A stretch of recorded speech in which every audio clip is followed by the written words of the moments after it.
Hey, what up, YouTube? It's Rhino here. Welcome to snowy Aspen, Colorado. Today we're going to be flying the FlysimWare Learjet 35A, which I just purchased. As some of you may know, I'm an actual real-world Learjet pilot. I fly the C-21 for the U.S. Air Force. So same airframe, but massively different avionics compared to what we have in the C-21. So it's almost kind of like a new plane, so bear with me. I'm not an expert on this particular avionics set, so we're gonna fly this from Aspen down to Norman, Oklahoma, which is my hometown of all places, and it's where the headquarters for our iRacing team is located, in the fictional world here that we are in Microsoft Flight Simulator and iRacing. Some of my previous videos are flying the 737 600 for FERDA Motorsports, flying around to different airfields wherever the race is. I got this because it's kind of cool. It's similar to the plane I fly. And it helps get into some of the smaller airfields that are nearby, some of the lesser populated NASCAR tracks. So just a couple things here I want to show as far as control setup. I've noticed just in the flight that I've flown, just to kind of get the control setup and everything, the plane flies pretty twitchy. So what I did was I came into the sensitivity and I adjusted the axis like this, and my y-axis, that's where it really seemed sensitive, was kind of elevator control. So I turned it down to -85, -60 with the ailerons. It's probably still not perfect. I'll probably fine tune it here and there, but it's kind of a good baseline. I probably should turn down the rudder as well, because it seems a little twitchy with the steering, or the rudder input as well. The real aircraft, the steering is extremely twitchy, so that's pretty accurate. But just wanted to show that. Weather in Aspen, obviously kind of snowy. Kind of sounds like maybe some rain, so I'm going to try and use GSX to de-ice the plane and, simulate an anti-ice, because that's what we would really do in this situation if it's actively pre-sipping. But for the flight itself, go ahead and pull this up real quick. We have a block fuel of 2,800 pounds. I have the aircraft loaded up with wings and tip fuel, so that's 4,800. It's easier just to fill up the tanks rather than, try and precisely put in 2,800 pounds. So, flying with wings and tips. We're filed the Pitkin 4 departure to Lindsay, then direct all these points. My plan is to take off IFR. Once we're clear of the weather, I'm going to cancel IFR, then fly VFR into Norman. We'll take a little tour around the city, go see the football stadium and all that stuff.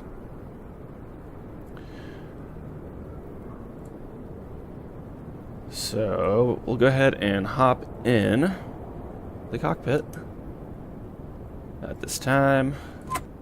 Go ahead and turn the batteries on. I also don't have my checklist, so I'm kind of going to go off memory. So if I miss anything, don't judge me too harshly. We're going to turn the batteries on. Should have about 24 volts. Looks good. Got a master warning. It's just standard when you turn everything on.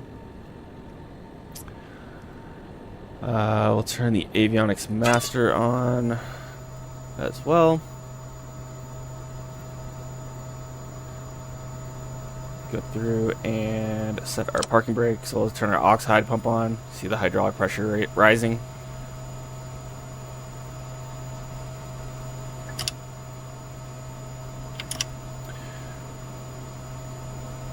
That's it. We'll go ahead and turn the oxide pump off now. That actually should stay pressurized. It shouldn't bleed the pressure like that.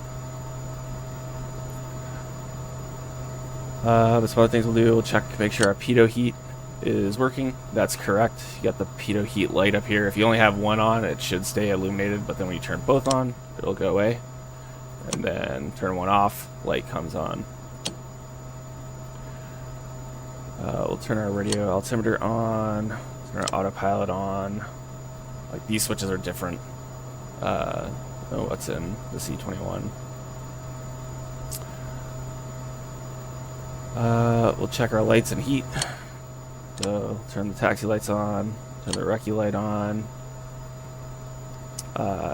We don't have strobes in the C21. We just have we only have strobes. We don't have this beacon light. Check, make sure they're all operating. Looks correct. We also only have one recce light. It's only on the right tip tank, which makes things kind of interesting as far as how the fuel is loaded.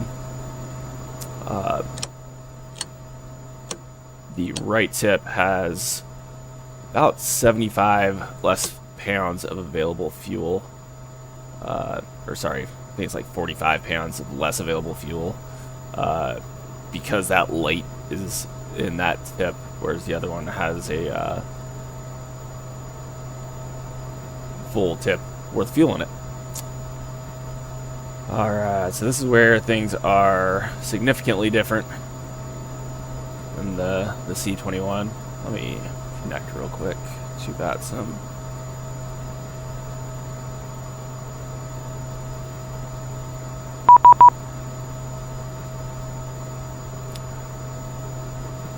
.1444 is what it wants us to squawk. There's no controllers online right now.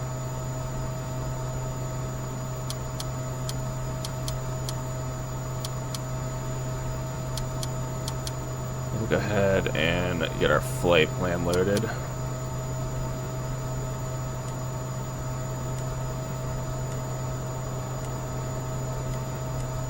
Now this GPS, I am still learning as well, so bear with me there.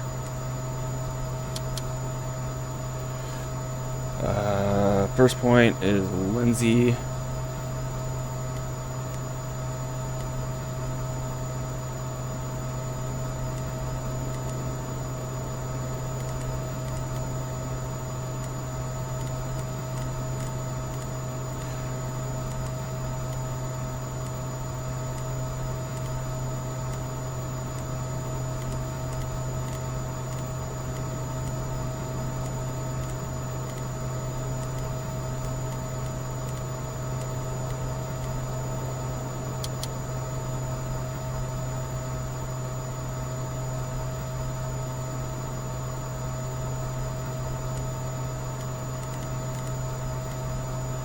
Since it switches to this page, we'll go ahead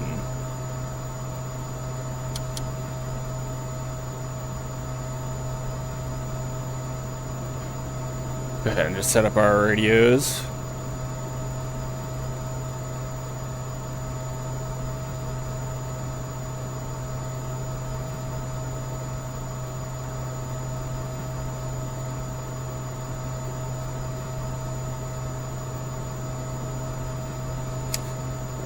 Localizer, DME, Echo back into here for an emergency return is going to be 111.15, so we'll just load that in.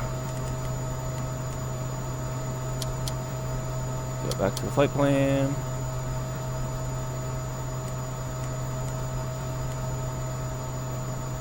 And then it's going to keep.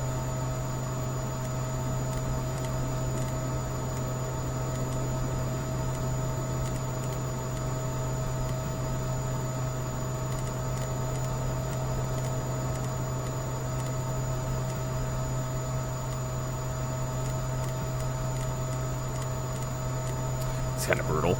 We actually have a pull-up FMC in the C21. You can actually type the points in, which is nice. Keep climbing. Ah!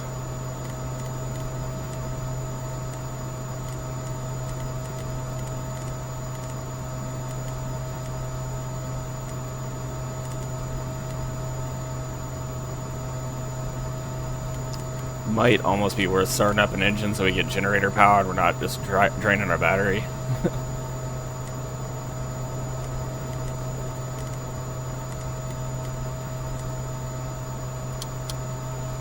And I just want to make sure that's all right. Keep climbing maroon.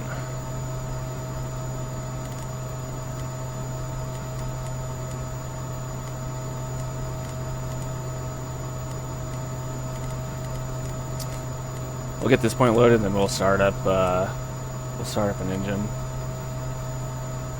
We don't have an APU in the Lear, so what we'll oftentimes do is, if we don't have a power cart, we'll just start up one engine and then run off generator power.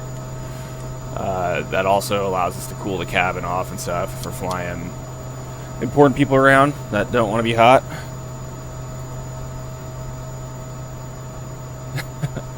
We are completely iced over. It's kind of wild. Hopefully that doesn't become a problem.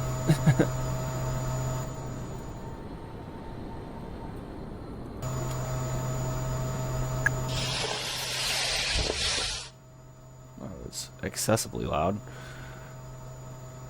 So, dang it. Did not want to turn that off. We'll go ahead and close the cabin door. Chocks are removed. Go ahead and start engine number 2. We got good volts. We have no off flags. We'll go ahead and turn on primary inverter. What that'll do is give us oil pressure. What we're going to look for here on the engine start, I'm going to go down to start here. Be looking for 10% N2.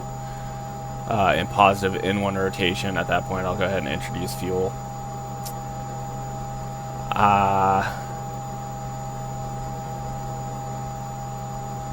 At about 45% N2, starter should drop out, and it should pretty much be self-containing at that point.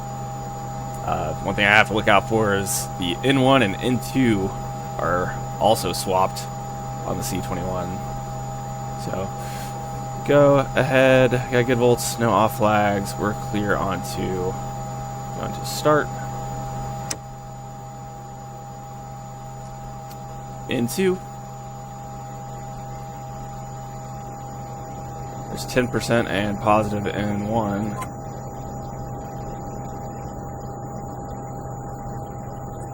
Got the light off.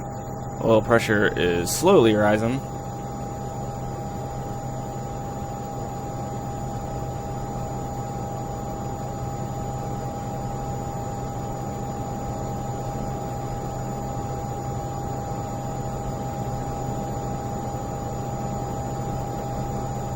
It's 45%. Starter should have dropped out.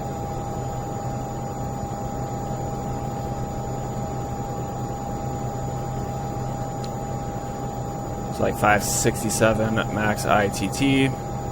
Got a good engine start. Gonna go ahead and put it to gen. Got 28 volts. Amps are showing good. Also gonna throw windshield heat on, just to hopefully start melting off this this ice. Sweet. Light came on as it should.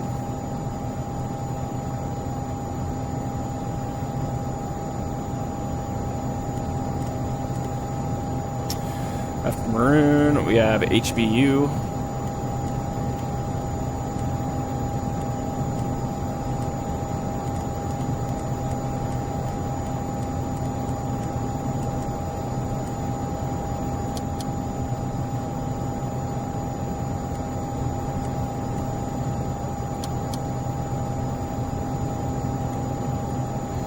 We have ALS.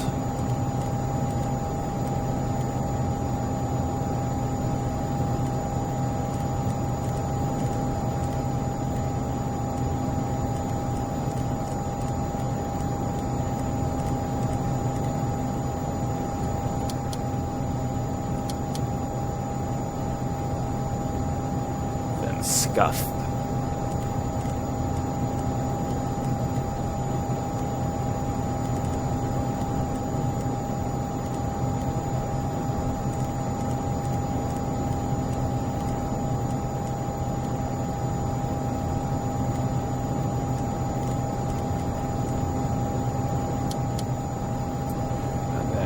KOUN.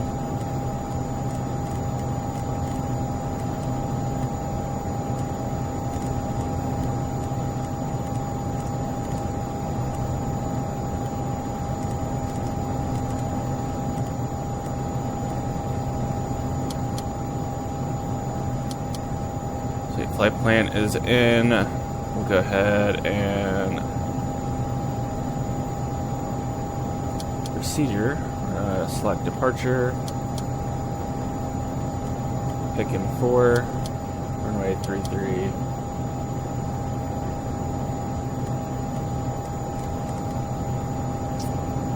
I guess the one that makes the most sense would be probably Rifle, RIL.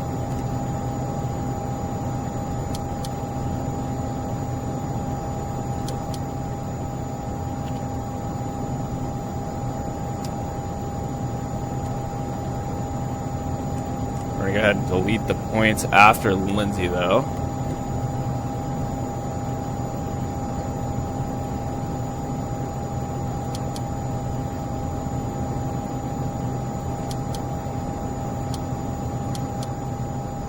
Cool.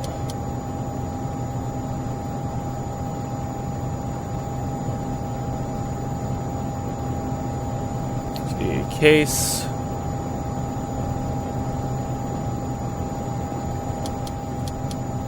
Denny, Boyette, Lindsay.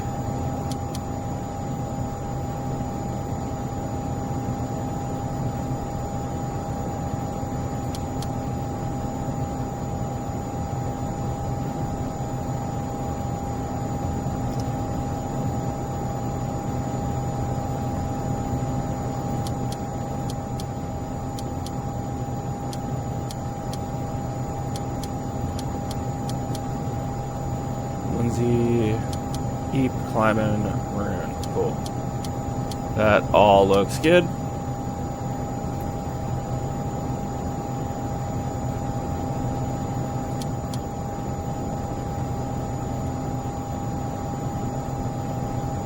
Alright, we'll go ahead and do our tests. Get cabin altitude. That works. You would normally see if I can hit the horn silence and try to silence it.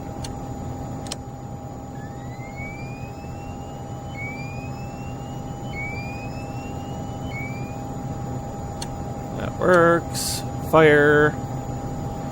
Got 4 fire lights. You should get the master warning as well there, so that's not super accurate. Left stall. And right stall. Turn the stalls off. We should get a master warning for that as well. Go ahead and set our flaps to 8. Set my trim now. Jeez.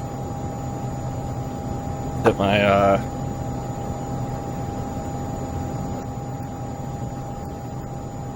wrong button. Just hit my gear shifter and it knocked everything down. I'm gonna set 6 degrees of trim. It's also funny that it's using the secondary trim switch down there to adjust the trim. Actually be using this barrel here.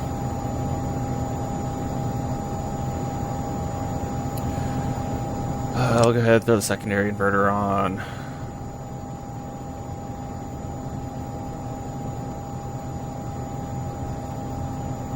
Emergency battery should be in standby. And we'll go ahead and throw NAC heat on since it's below 10. Below 10C and actively presipping. We've got a good engine start. There, we're below 175 amps. So we're good to start number 1 whenever we'd like. I also should have thrown that on.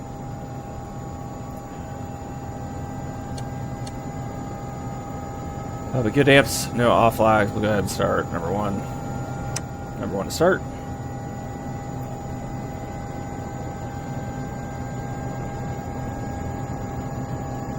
%% N2, positive N1, light off, A little pressure on their eyes.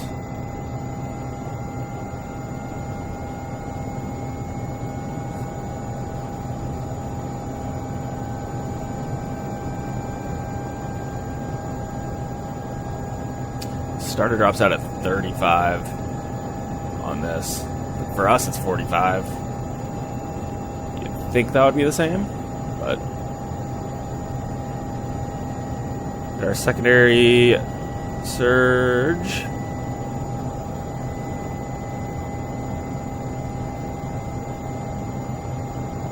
Like 570. Opposite engine is started. We'll go ahead and turn the NAC heat on the left side. So with those lights on, that means it's not getting enough bleed pressure. So what should happen if I push the throttles up, those should extinguish.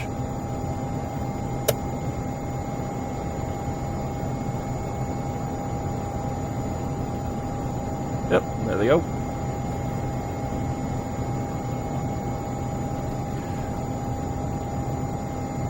But that is okay for now. Let's see here. Other things we want fired up. Let's get a fan. For now, we'll go ahead and set our cabin altitude. Like I said, this is not the order of the checklist at all. I'm just trying to go through and look at each individual switch. File the 410 and see what I'm missing.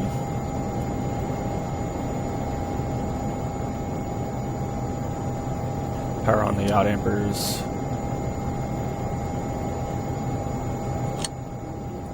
Check and see if the jet pumps are working. Pump.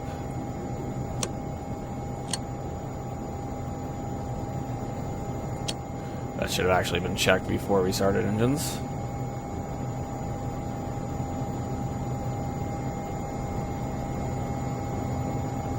Cool. We'll go ahead and get our anti-ice.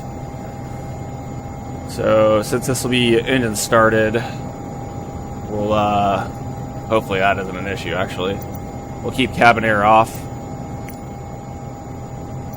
You need to stop the engines to request ground services. Okay, so we'll just simulate that we got anti-iced. But in any case, I think we are just about ready to go. Go ahead and set our altitude actually. Since we have no controller, we're just going to go 41,000, which is what we're filed.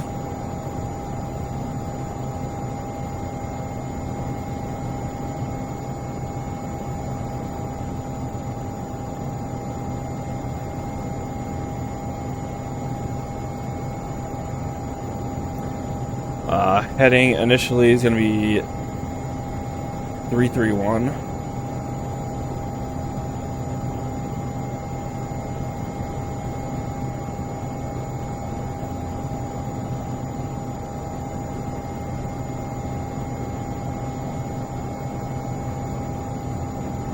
Set that in the course as well.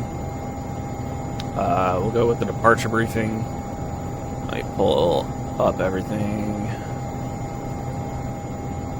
We're currently parked somewhere in here. We're gonna go to 3-3, so it's gonna be, we're gonna whip it around down to Alpha 9. We'll try to 3-3 for a 3-3 departure onto the Pitkin 4. It's gonna be climb heading 331, direct a Denny at above 8320, then direct Boyette, Lindsay, and then we're gonna be on our way.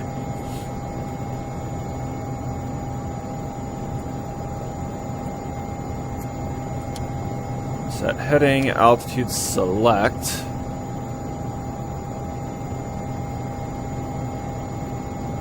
Our taxi lights on.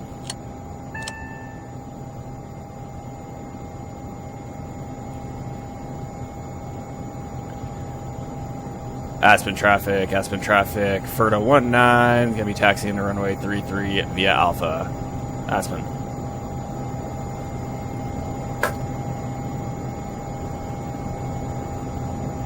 Make sure you got altitude set and set our squawk.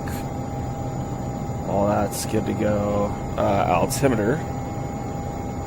Currently, Aspen is calling 2952.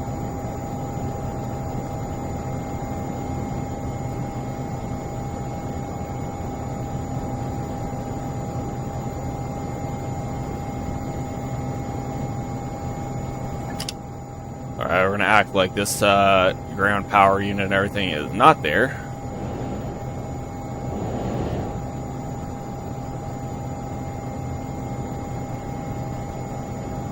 Brakes are holding. Steer lock is on.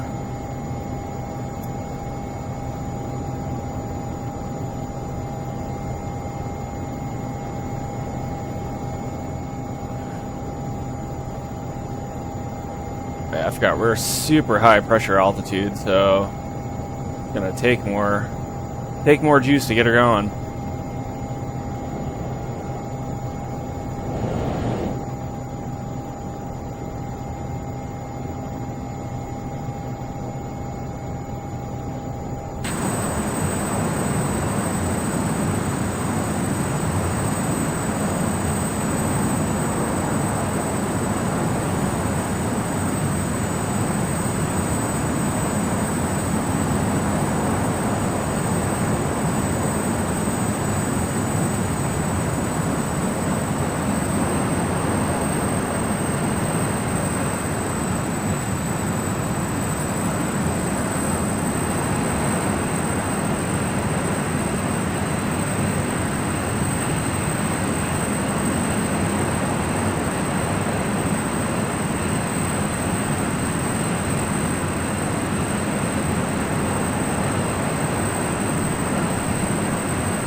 Alright. See here. Check steering.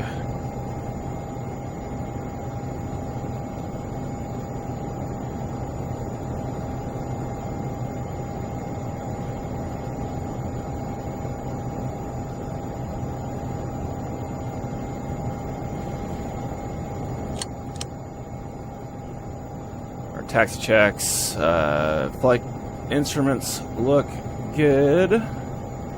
Needles left, balls right, decreasing across the board. We got flaps set 8. Spoiler is retracted, lights out. Weather radar is in test or standby. Trim is primary.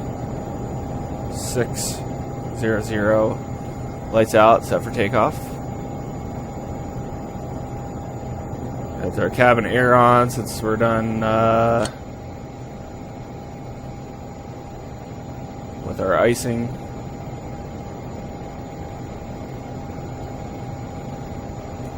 It's taking way too much power.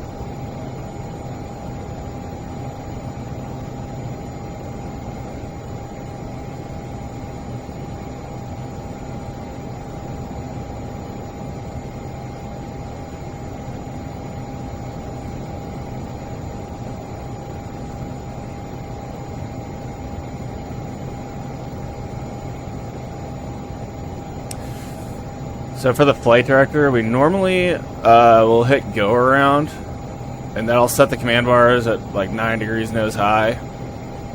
but for whatever reason, on here it doesn't actually do that. So I should probably just do it for habit's sake.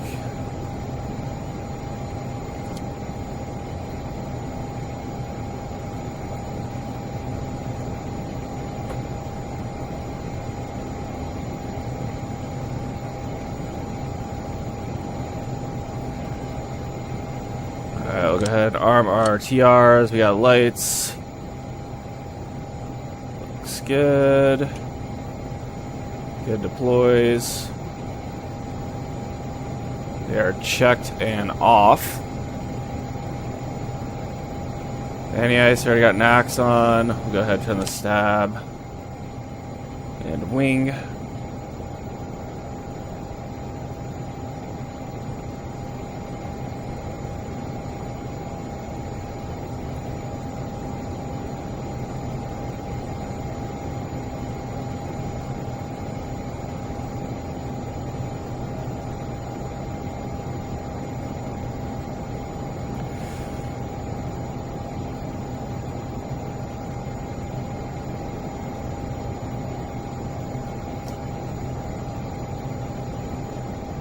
I didn't do any sort of told calculation, so we're going to say we're meeting or exceeding all published climb gradients by more than 1%. So we'll just do a normal takeoff. So I'll be gear up, TRs off, yaw dampers on, and flaps up above 170.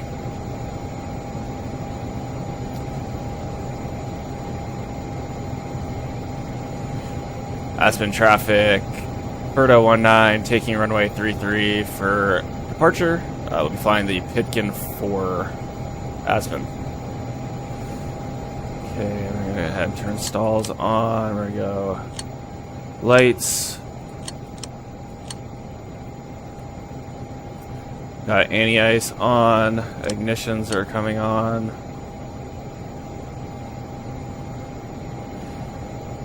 TARA. We got on auto.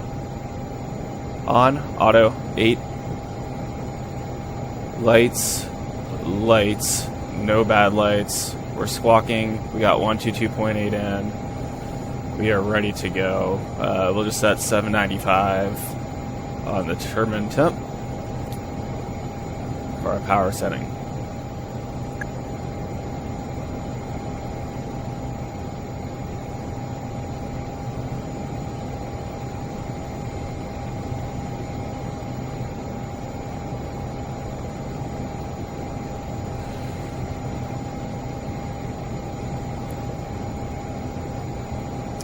Alright, I got steer lock off under the thumb, setting 795.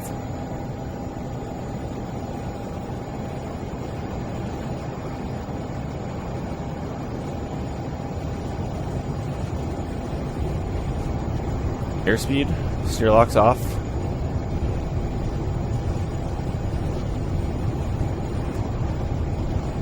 Hundred knots.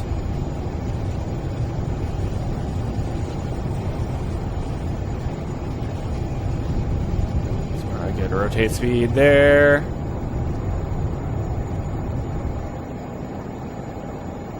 Alright, pause brake, gear up. TR's off. And go good speed. Flaps up.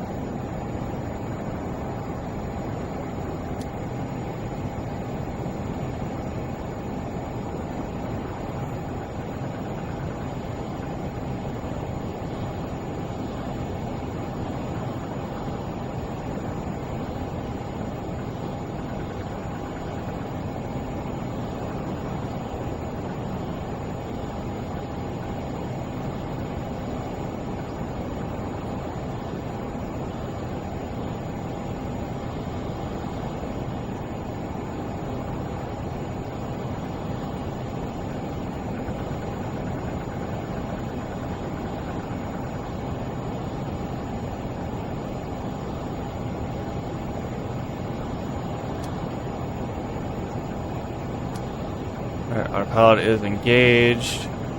Once we hit 250 on the speed, I'm going to switch over to speed mode.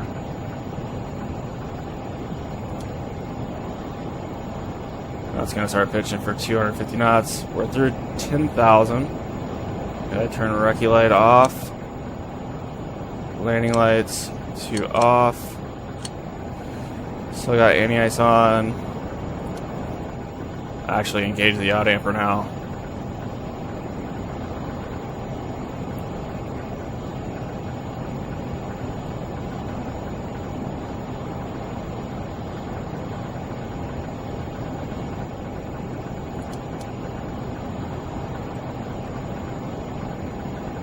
Aspen in 288.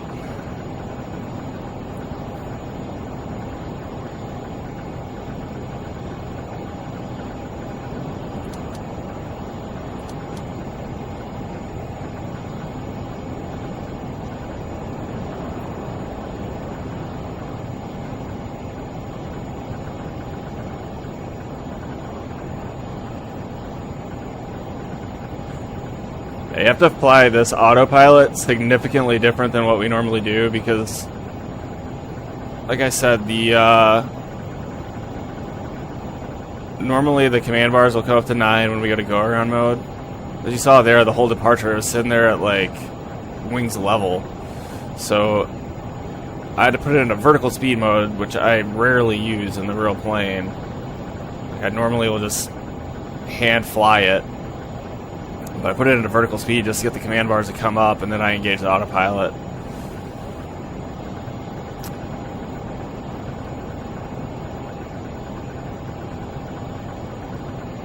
So there's 16,000.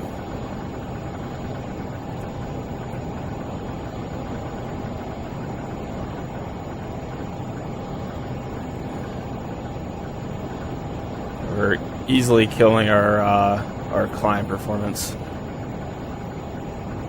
Or required climb performance, anyway.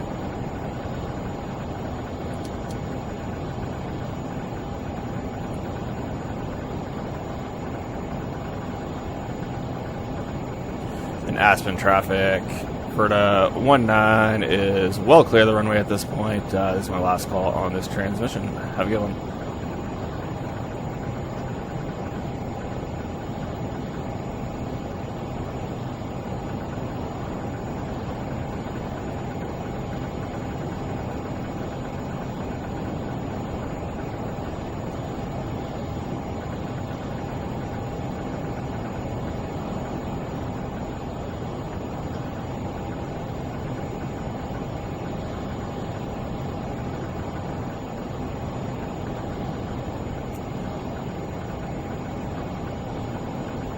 Just leading this turn.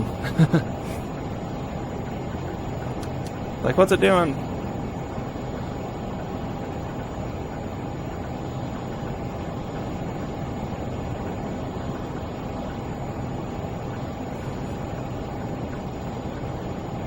Alright, we're pretty much clear of the weather, so I'm going to go ahead and turn anti-ice off.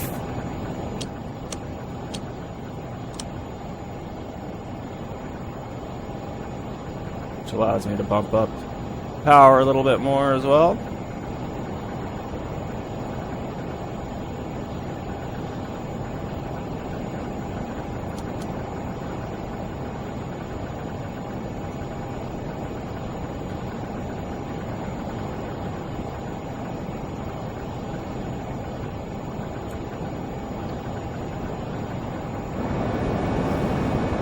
Beautiful tip tank.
are well on our way to Norman.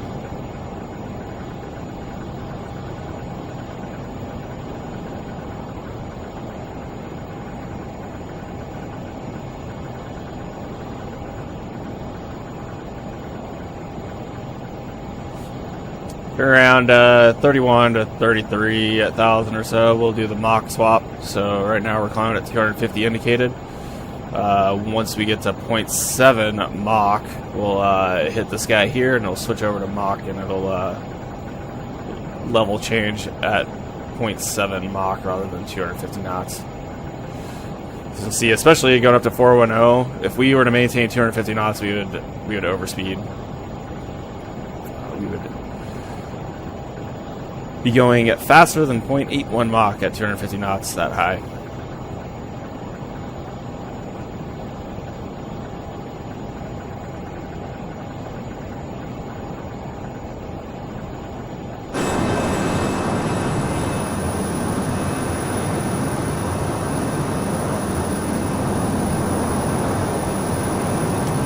Let's see if the alcohol works. The alcohol anti-ice. So we got all that radome ice. It cleared it off. That's freaking awesome.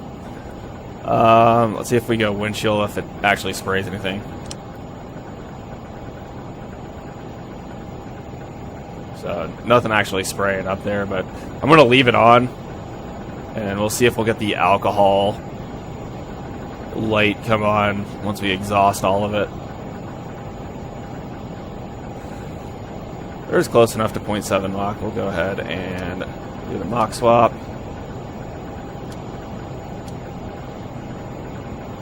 Or we'll keep it in vertical speed, or we'll keep it in indicated. I guess that isn't implemented yet.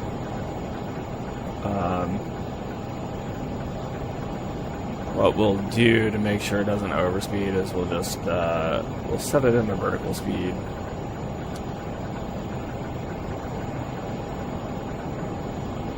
No, we'll probably get slow.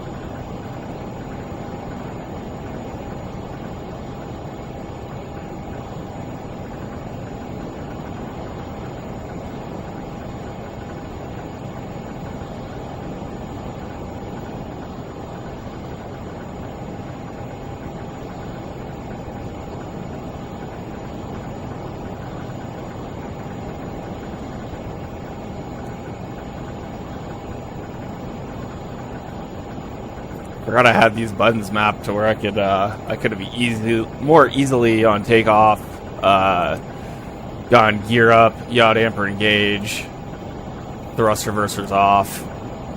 'Cause that's the call we will typically make once we go gear up. We'll say positive gear up, yaw dampers engage, thrust reversers off, because you want to get all those in a jiffy, because the maximum speed for the thrust reversers to be armed is 200 knots. That's one of the worst emergencies you can have, is especially being that quick and a TR accidentally deploy. As you can see here, we have the clamshell style TRs, so when they pop open, it creates a ton of drag. So if you're on 200 knots and those things deploy, I mean, I wouldn't be surprised if it would put you straight into like a flat spin.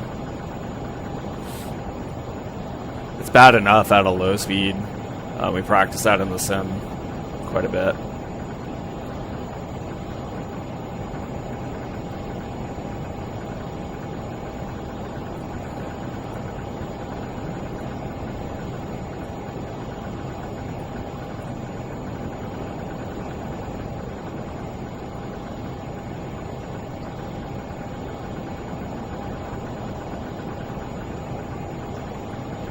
Alright, so here's our flight progress so far. Blast off out of Aspen. Heading down south now. West timer is down here. Hopefully once we get kind of towards the panhandle or so, it should start clearing up.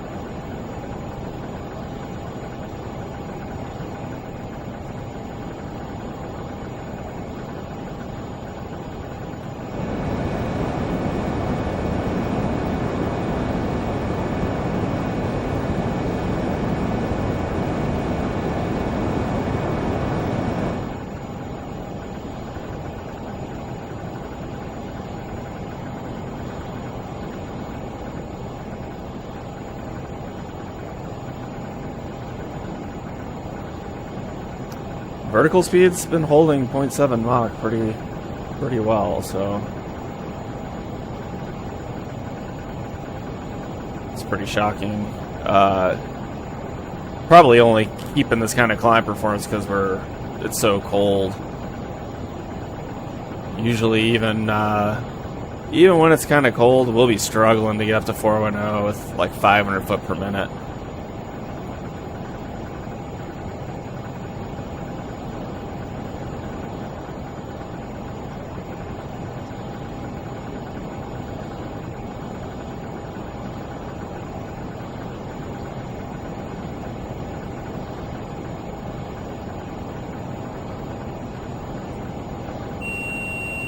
One to go, set and armed.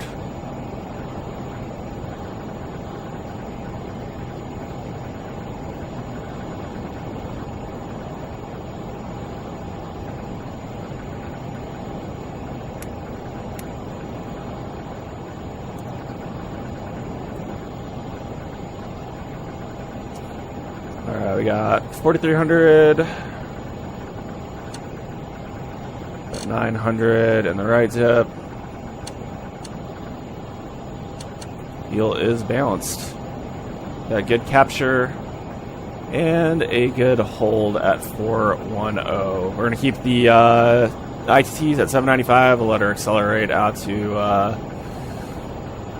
probably whatever this is, like 0.75 Mach.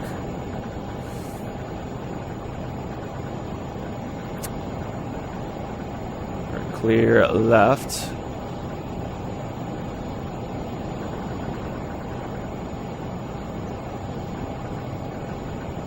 Did it just automatically set that 130, or did I have it set for some reason? So, leveled off at 410. Just check, we're still in fan over here. Above 350, you can't have the AC on.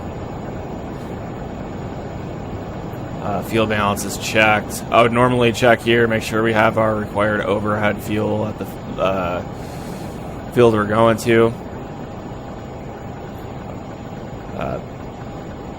But I don't know if that's even an option with this GPS. In our FMC, you can, or FMS, you can actually see what your overhead fuel is at your destination. But in case our level off fuel was supposed to be 2,200. We were at 4,300, so obviously we're doing good.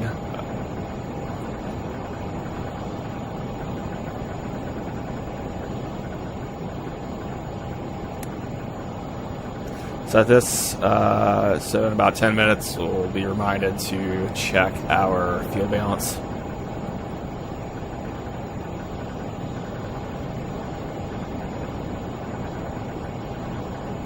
Starting to creep up towards that 0.8 Mach, so we'll bring the power back just a little bit so we don't overspeed.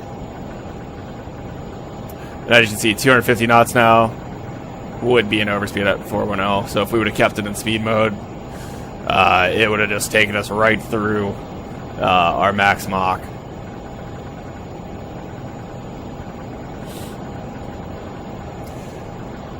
So yeah, Learjet 35. Plays a blast to fly in real life. The wing is based off a Swiss fighter trainer. I don't think it's in service anymore, but with that, it does perform really well. It rolls well. It's a little sports car, down low especially. C21 specifically. I mean, this all right here looks fairly similar. Things are kind of in different places, but we do have the old school steam gauges here for the engine instruments and our fuel flow, oil pressure, and all that stuff. But we do have 3 multi-function displays, glass displays. So we call them PFDs on the pilot and co-pilot side. Then we have an MFD in the middle. And then with that, we have dual FMSs down here, which are pretty nice. The C21 Learjet 35 is a tiny aircraft. I can't say that enough. I'm 6 foot tall, about 185, 190 pounds, and I don't know how anyone bigger than me fits in this cockpit. I'm coming from the T6 trainer aircraft as an instructor in that. It's a twin seat tandem canopy, bubble canopy aircraft with an ejection seat. It was more comfortable than the C-21. Looking to the back here, I don't know if I can. Yeah, nice. This is completely different than how the C-21 is laid out, but there is not enough room to even stand up in the back here. As a 6 foot tall guy, I have to lean over. Our setup in the C-21, it's got the divan back here, which seats 3 very uncomfortably, and then it'll have 2 seats, I think that's 3, 5, 7, yeah, there'll be 3 across the back, then 2 seats, and then we have a jump seat right here, and some cabinets surrounding the jump seat. Make sure we're not over speeding or anything. Getting a little bit bumpy, so we'll throw it into soft mode. It just gets the autopilot to not react as much to any altitude changes or airspeed changes or anything while there's turbulence going on. Yeah, we have a jump seat here. In the C-21, we kind of have 3 primary missions. We do DV transport, so we'll fly generals, congressmen around, and stuff like that. That'll be in the PAX config. And then we also do air medical evacs.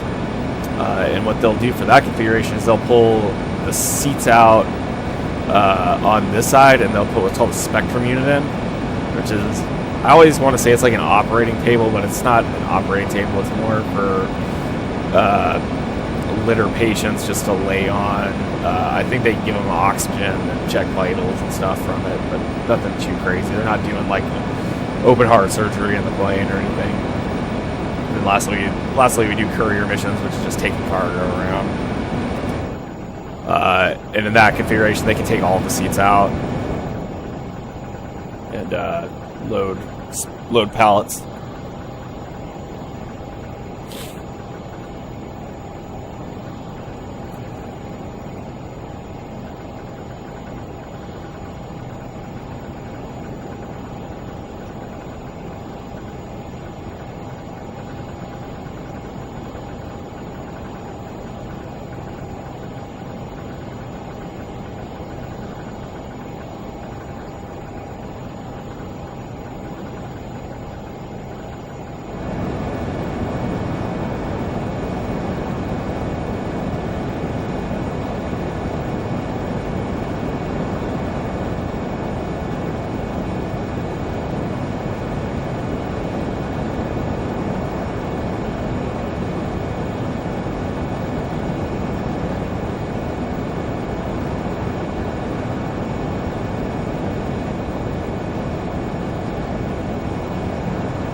Sorry, right now I'm trying to figure out my my chat here on OBS.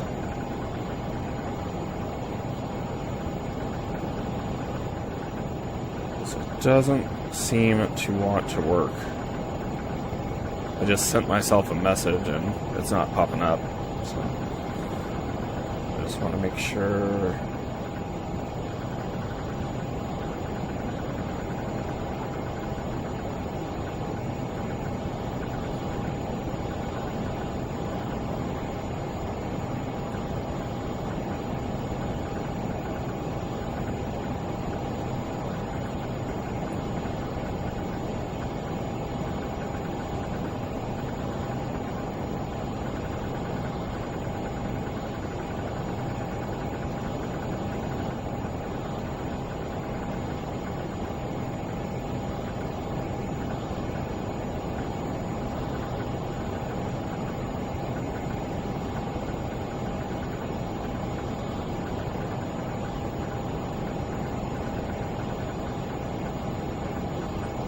Okay, it's popping up now.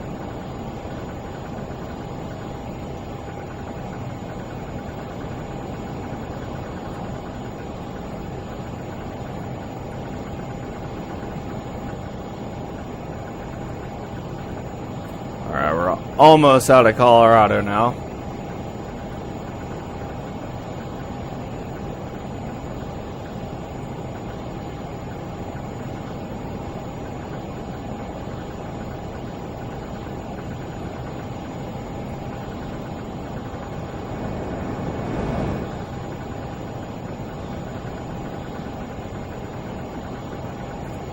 I was kind of hoping it would be clearing up by now.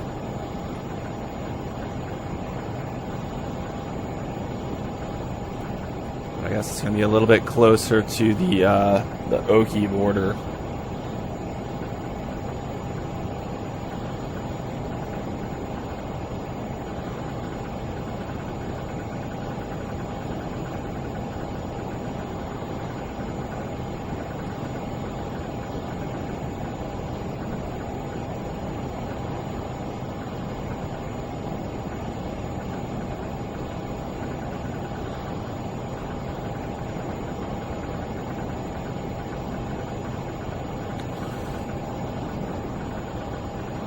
Yeah, based on my my charts on the iPad, it looks like kind of the eastern edge of the Texas Panhandle and Oklahoma is where things start clearing up. How much does the F-22 Raptor cost on an MSFS? I'm sorry, man. I have no idea.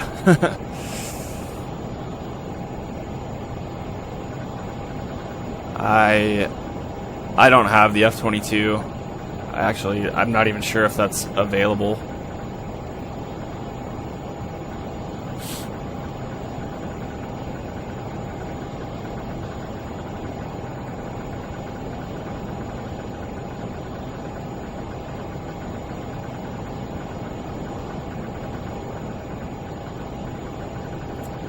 Can I check? I can pull up Google.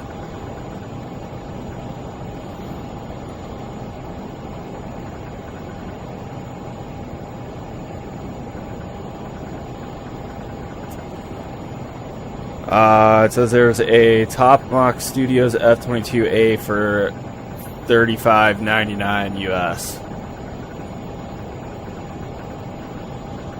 Is it any good? I have no idea.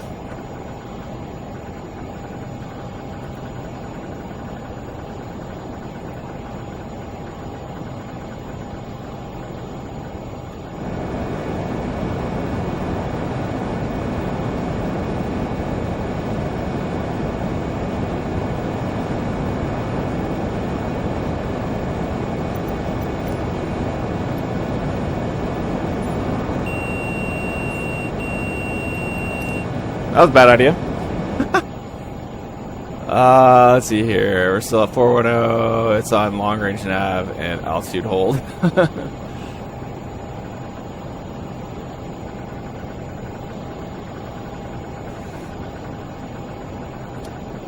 just wanted to see what kind of terrain we were flying over.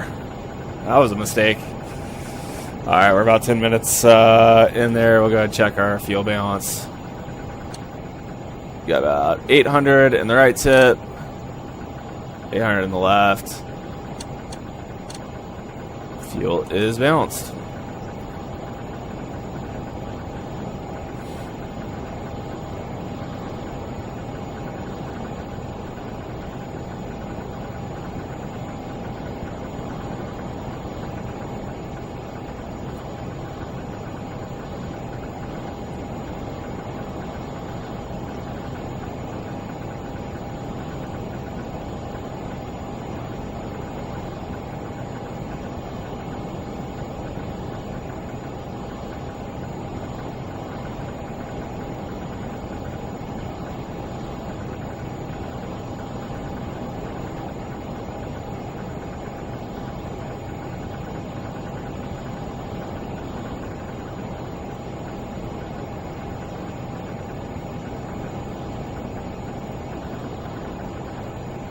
Reset the clock.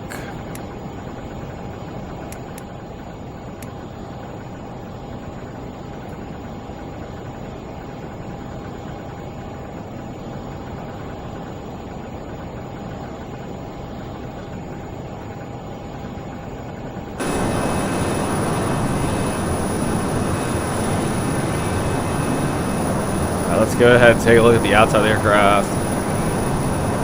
See what kind of differences we see here with what's actually on the aircraft.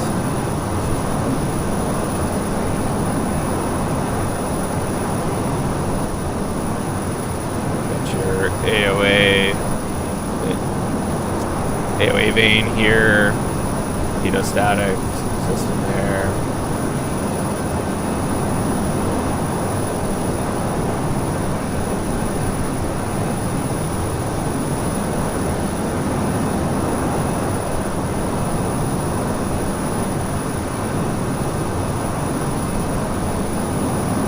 Same stuff on this side, but you have the total temperature probe as well.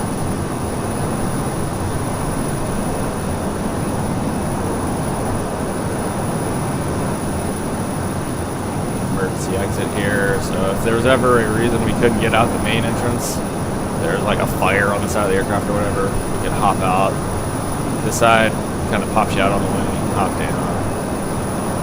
Like we mentioned earlier, we only have the recce light on the right tip.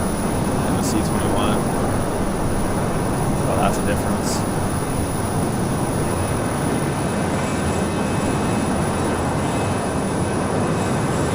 Static brakes.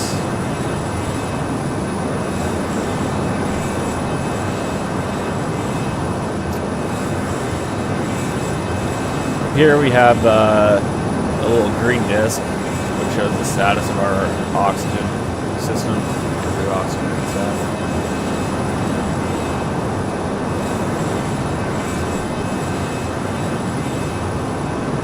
Right here, this little compartment we call the hell hole. That's where the aircraft batteries are located. There's some stuff down there that maintenance can do to tune the engine based on what kind of fuel in the aircraft and stuff. You got your external power receptacle here.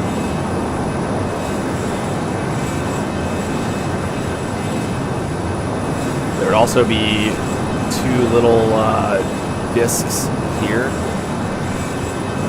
Red one and a yellow one, basically showing the status of your fire suppression system.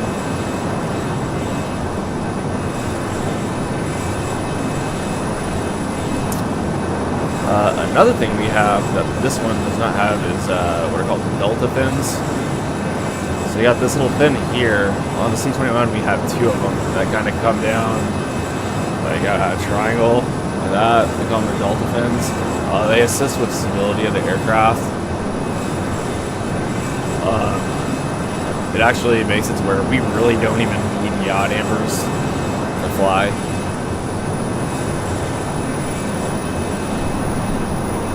Yeah, overall pretty accurate representation. These little things here, I just realized my mouse doesn't even show up on the on the screen. Let's see if I can change that real quick.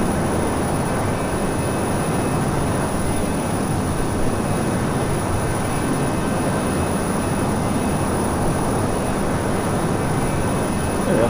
These guys here, little row of threes, those are boundary layer energizer. Boundary layer energizers. And I'm not an aeronautical engineer or anything, but they basically just help with the air going over the boundary layer of the wing.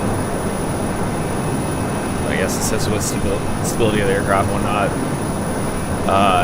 If we have a certain amount missing, we actually can only go up to 0.77 Mach rather than 0.81. That's kind of interesting. Little tip there.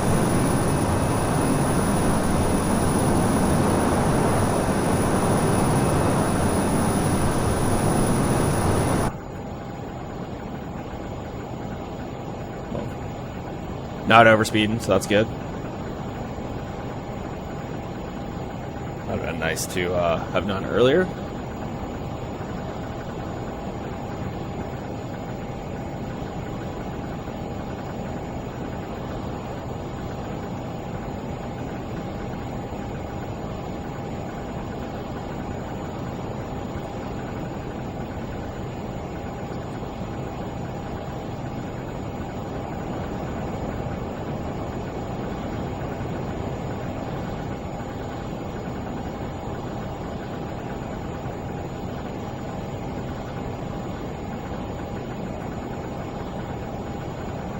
Well, another thing that's different, and this might just be a Microsoft Flight Simulator limitation, but kind of going back to the climb out of Aspen,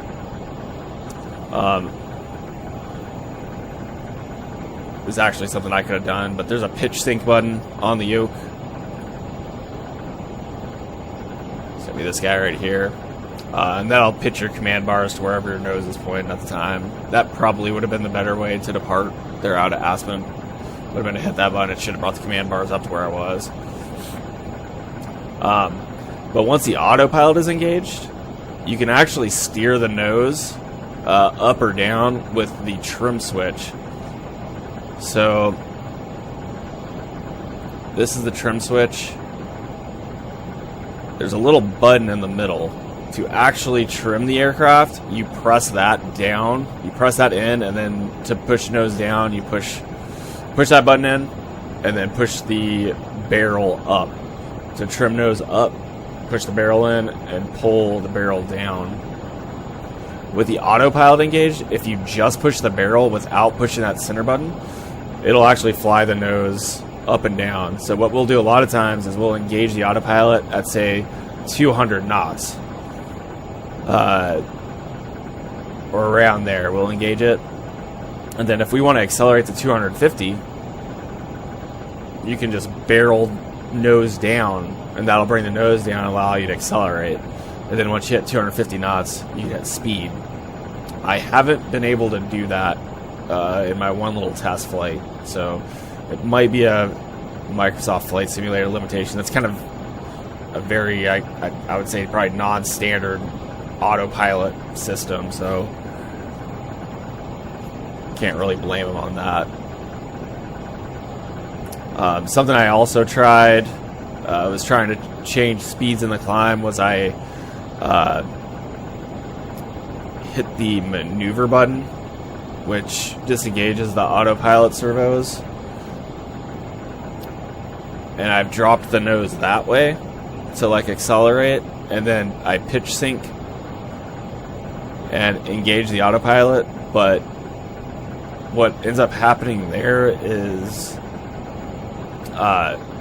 for whatever reason, like as soon as I re-engage autopilot, the command bars dropped back to where they were, and it'll fly the speed that I re-engaged it at, but it'll like aggressively pitch those command bars like at a rate at which I believe in the actual aircraft would probably like over G or under G the aircraft. It's pretty aggressive.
like that. We're 270 miles to our next waypoint.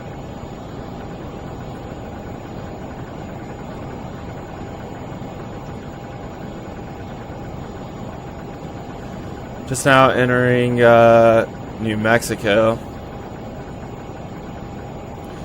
And based on my charts, pretty much right here is where the it should clear up.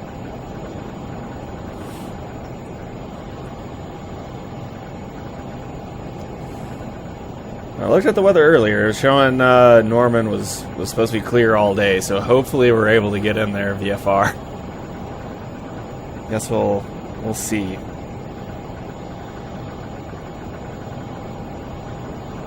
See if the TAF updated or anything. It's not broken at 12 right now, so definitely still VFR. My plan is to probably drop it down to about 7,500 initially. Elevation's kind of high out here, so 7,500 initially, then probably drop down to 5,500. And maybe once we get to Norman, 3,500, we'll do a loop of Norman, and then we'll land on runway 17 or 18 down there.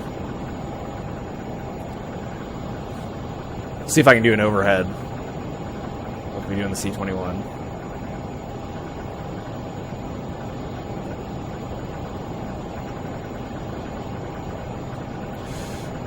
Alright, 11 minutes in, we'll recheck the fuel balance.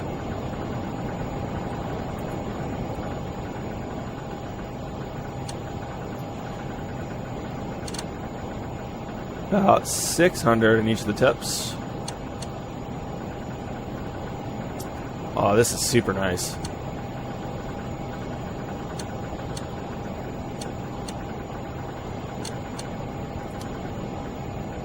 Oh.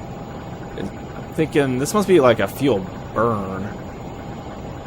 How much fuel is burned? We don't have this in the C-21. I saw it click off when I switched tanks for a second, and I thought it was showing like how much was in that tank, but that's not the case, obviously. Yeah, I see here, since there's recce lights in both of the tips, the tips show 1215 each. If I had to guess, it should say 1175 each if they have recce lights in both tip tanks, because in our jet, it'll show the left tip with 1215 and the right tip with 1175 max capacity, because that recce light's in there. I guess it weighs about 40 pounds. So you have 40 pounds less fuel capacity in that tank. Hopefully that makes sense. But just while we're down here, something you can do if you ever find yourself in an imbalance. Say we were like 100 pounds heavy on the left side. The way you would fix that and balance out the tanks is you would open the crossflow valve, and then you would turn on the left standby pump. So what that's doing is between the fuel tanks in the wing, there's a valve that is normally in the closed position that basically isolates the tanks. I don't want to create a fuel imbalance, so I'm turning it off now. But when you go to open, you basically combine both of those two tanks. So you open that valve, now you can move fuel between the two of them. So if you're heavy on the left side, what you want to do is open that valve and then turn on the left standby pump, and what that's going to do is push fuel from the left wing into the right wing, and then from there into the right tip. Or an easier way to think of it is it's pushing from the left side to the right side. And vice versa. If you're heavy on the right side, you would want to open crossflow and turn on the right standby pump, and then you're pushing fuel from the right side to the left side. way to remember that, which switch to turn on is you want to pick on the fat chick, is what we say. So like the fat side, the heavy side, get it? You want to turn on that pump.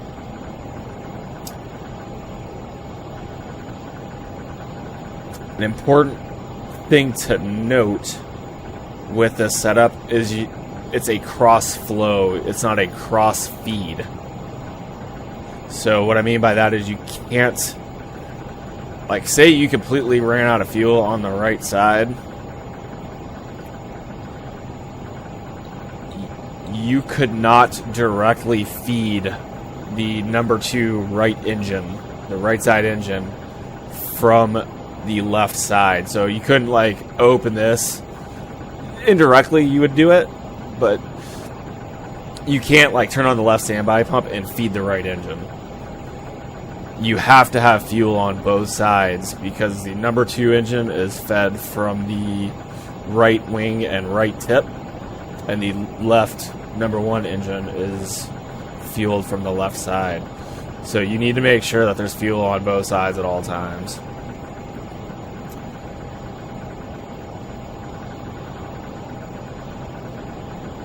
It actually was the cause of an incident at one of our Air Force C-21s. Was they kind of got confused and thought they could cross feed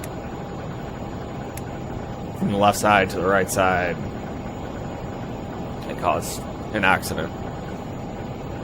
That is not the case.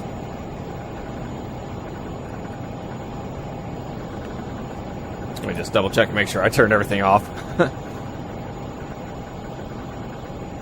Yep.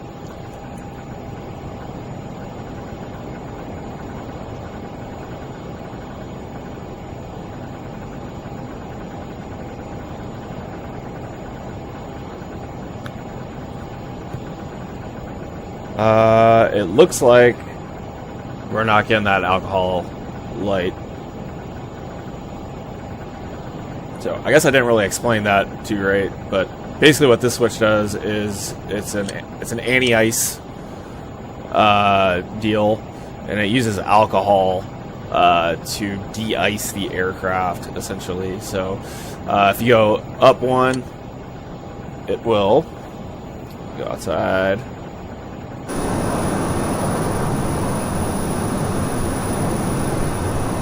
It will spray alcohol out of this little port here onto the radome and effectively de-ice it.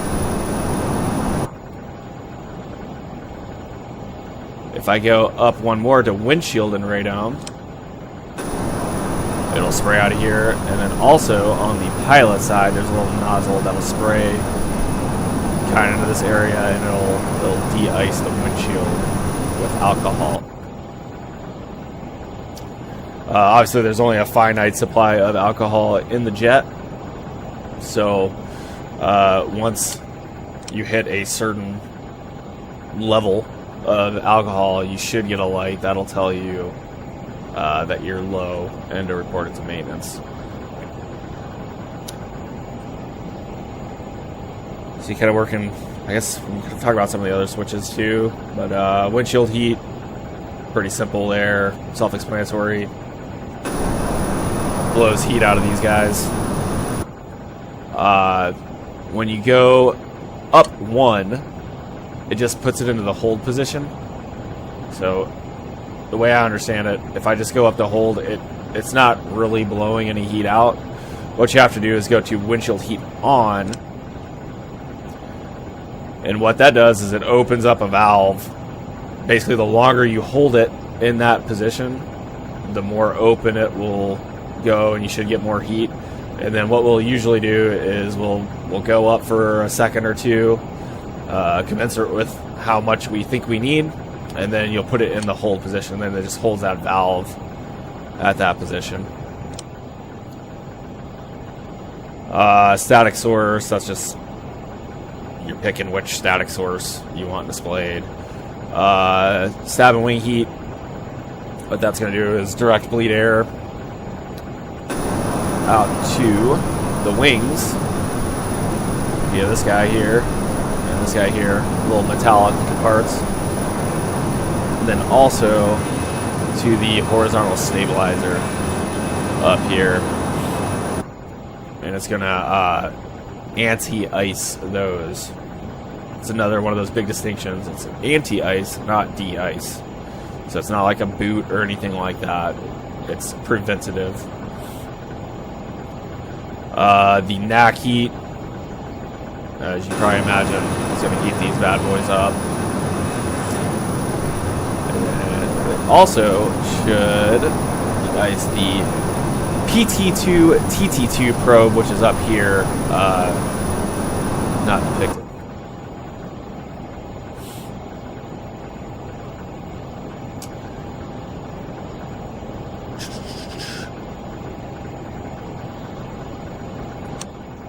Actually, don't need those anymore.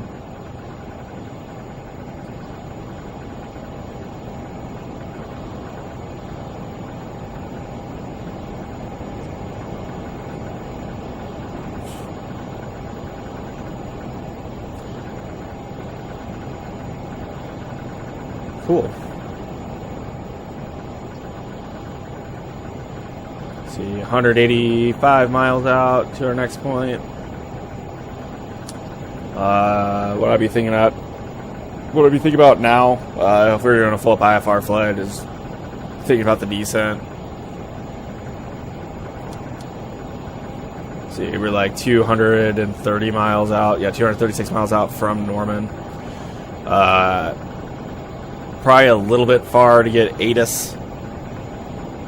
But I'd probably be throwing the frequency into the secondary radio here. Getting it ready to go so I can write that down once we get to the point. Think about hold, landing data, and all that stuff. As far as descent calculations, I like to use 3 times my altitude to lose. So right now we're at 41,000 feet. Norman's at about 1,000 feet MSL, so 40,000 feet to lose. Multiply that by 3. About 120 miles out is where I'd want to start the descent. Some people will tack onto that. They'll say, like, I'll do 3 times my altitude to lose plus 10 miles. And then a further addition to that is if I know I'm, like, landing straight into the runway, so, like, you know, I'm on a easterly heading right now. If I knew I was landing on a runway that was to the east, I would add like another 10 miles to that because I want to get down a little bit earlier to land in that direction.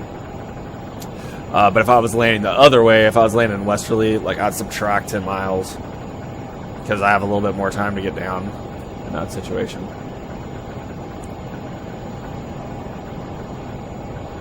But for the time being, we're just chilling.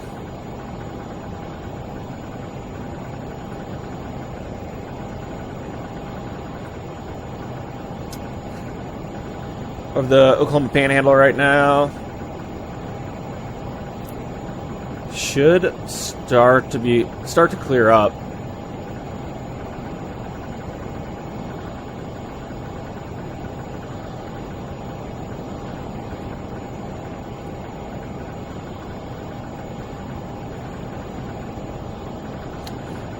But since we were just talking about it, it looks like right now at Westheimer Airport in Norman, winds are 200 at 8.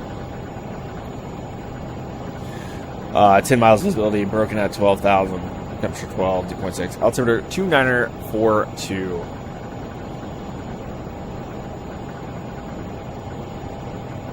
So, like I mentioned earlier, we'll likely be landing on runway 18.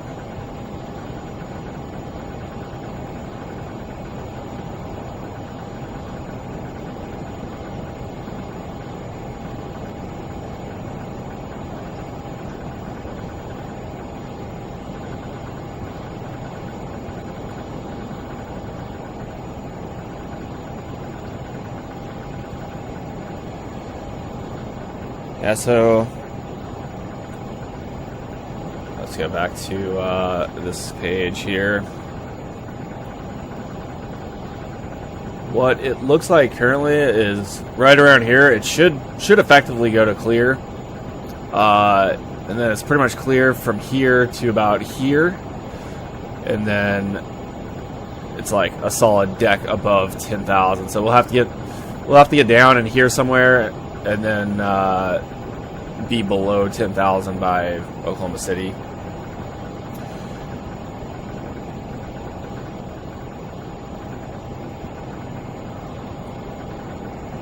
Looks like Memphis Center just came online. So if Fort Worth comes online or Kansas City comes online and we're doing these shenanigans, we'll have to make sure to just let them know that we've canceled IFR and everything. What I plan on doing once I descend, so once I get below 18,000, we'll switch it over to 1,200 on the squawk.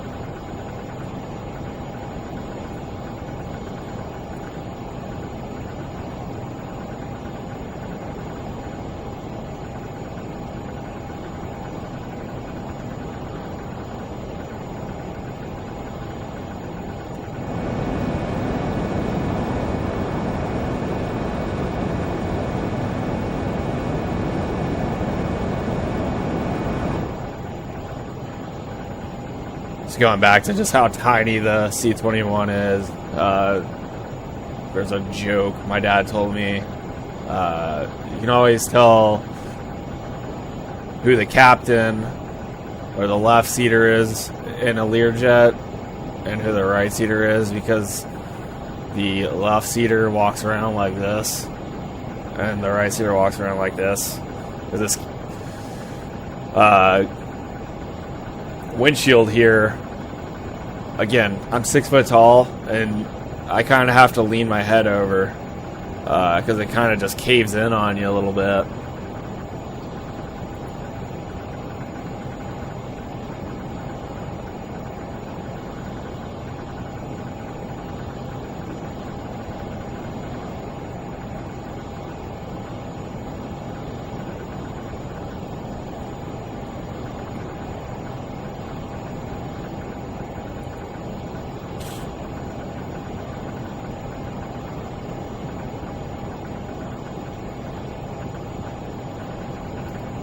It's slowly thinning out.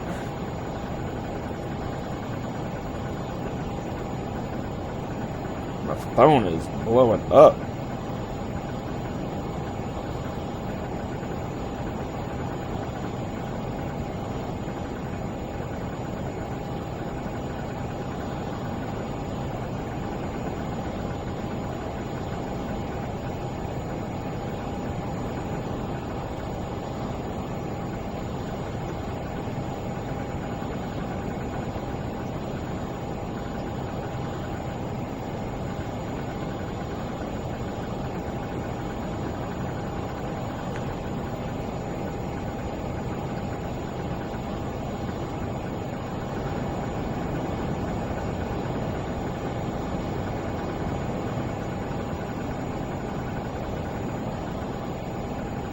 Probably give it a... I can probably honestly start the descent now, because it's definitely clear now. And then up there, I don't know if you can tell on the screen, but like towards the horizon, it looks pretty clear.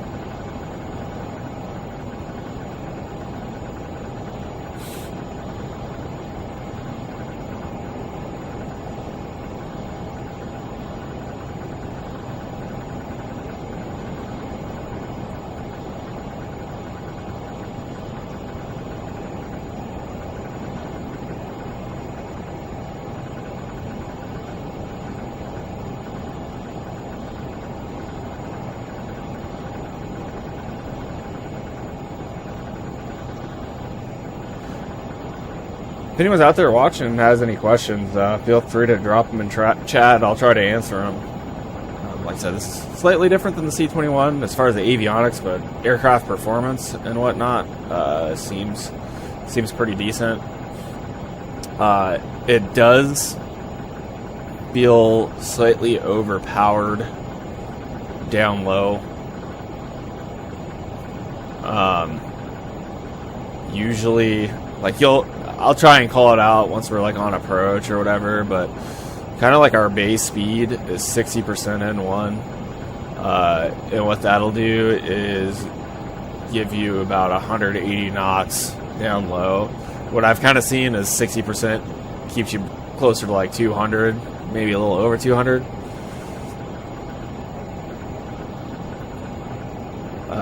But I mean, overall, I mean, this is pretty good representation. Like once I got the sensitivity and everything tuned up, flies fairly accurately, as far as I'm concerned.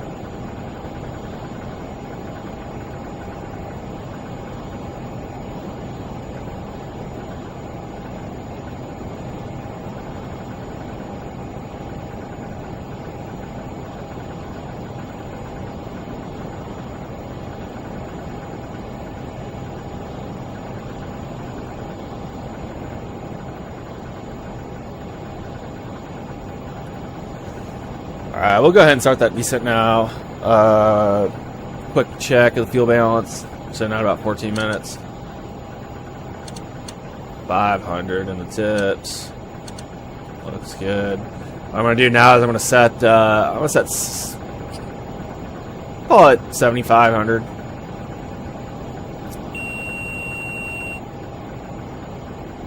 Set 7,500. As you still see, altitude hold is still on, so it's gonna hold my altitude.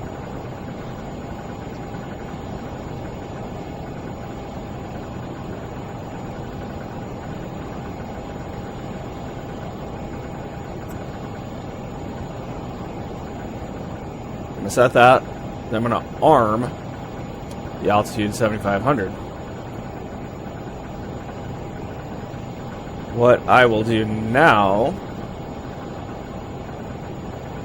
and this is where it's gonna get a little bit funky, is what I would normally do now is I would set Mach over here and I would just pull the power, and what it'll do is it'll pitch the nose over to keep your current indicated Mach.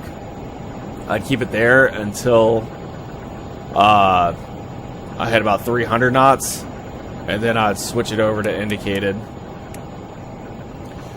But I don't know how well that's going to work. So what I'm going to do, yeah, it's just going to do indicated.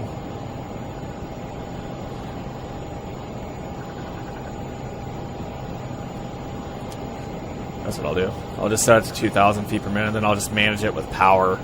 But as you can see, just with that, like, it was pretty aggressive with the kind of with the pitch changes.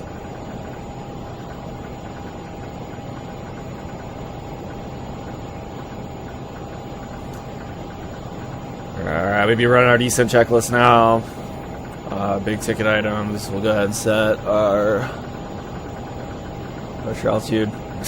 Oh, it's very abrupt. You'd be feeling that. 2942, so probably about field pressure altitude is going to be somewhere like 1,700 or so.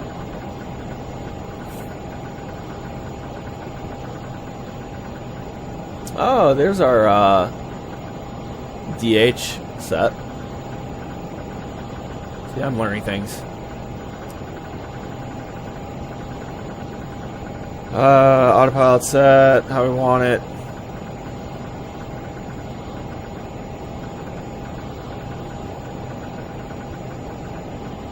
Anti-ice. Don't really anticipate needing it.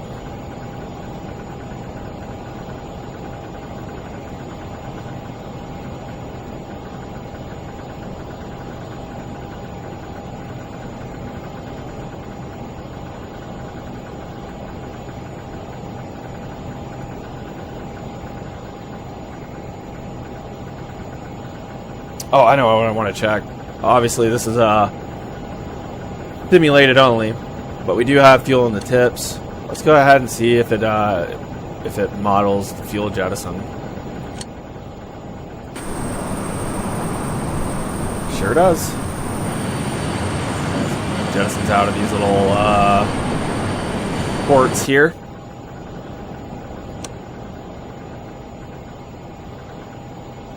That's pretty neat.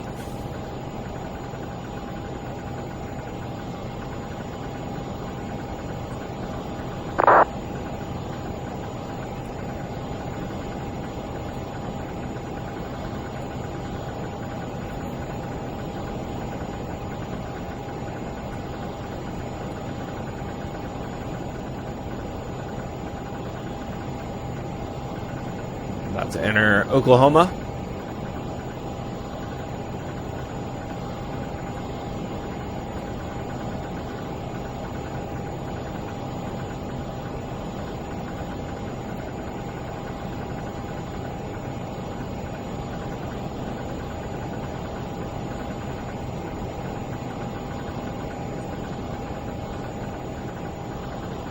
Must be some pretty gnarly crosswinds right now.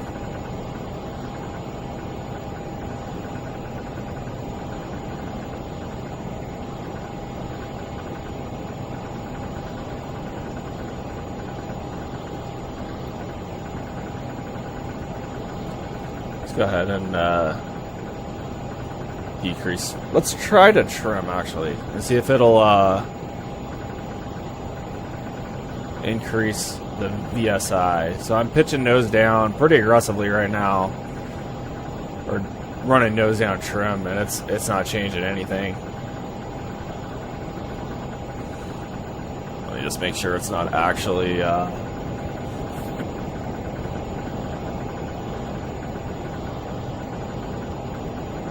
hopefully it's not actually changing my trim. That would be pretty awkward. And I bet that's why it doesn't even work. Because like I said, it should be using this for trim. This is the secondary pitch trim.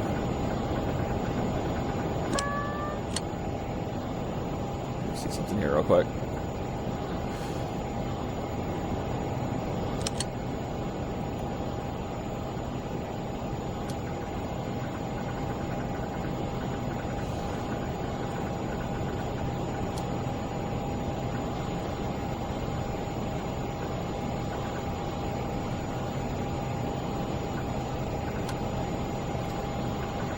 Just want to increase my descent rate a little bit so we get down a little bit quicker.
We'll go and get the, we'll just set up the ILS there in Nompton, 111.95. Just have that ready to go. Once we cancel FR, we'll swap over to VOR nav and get it all set up.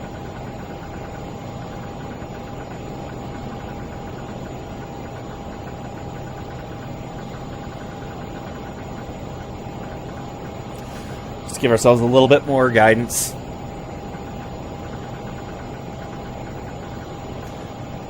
Yeah, definitely looks like Oklahoma down there. Nice and flat. Got your 1 mile by 1 mile section lines.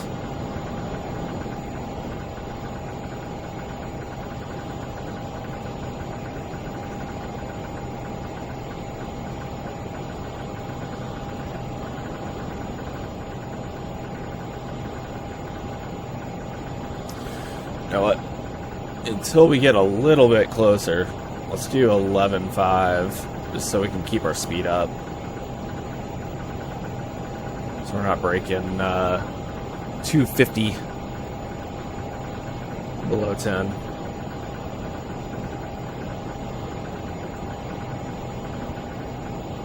I'll see if I can get a good altimeter source. At Clinton, it's currently 2950, so we'll go ahead and spin that in.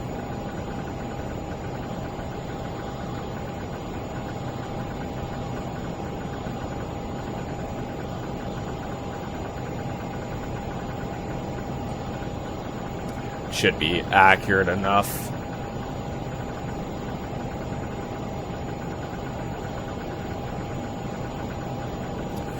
Citadel team, we got local altimeter set.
Yeah, but this being my my first real flight, this jet, I'm pretty happy with it. I mean, there's obviously some improvements to be made, aircraft performance wise, and kind of like the autopilot management stuff. I've heard this is a pretty good company as far as keeping up to date on their products. So hopefully they keep making those changes. Maybe they'll see this video, see some of my critiques, and implement those. FlysimWare, if you want to hit me up, I can give you some info. But I am really excited to use it and fly it. Get to go into some of the smaller airports, like Norman. You know, in the series I got flying my little iRacing team around. In a couple weeks, they're going to Martinsville, Virginia. It's like a barely 5,000 foot runway. So 737. Could I land it there? Yeah, probably, but it doesn't really make a whole lot of sense. So this will allow me to get into that airport. And a couple other that are on the schedule, like Talladega. It's out in the boonies. One to go, set and armed.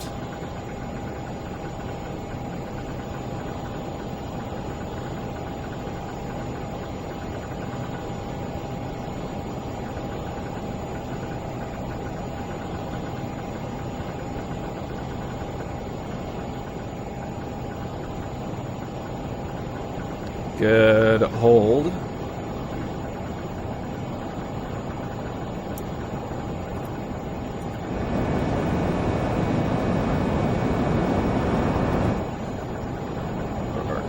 Close enough. Actually, let's go ahead. It's at 12 hundo.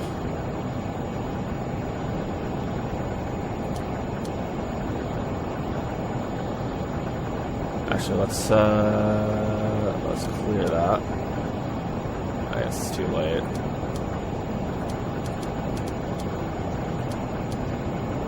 Sweet. That works as advertised. Ooh, let's not overspeed. Real close at 350.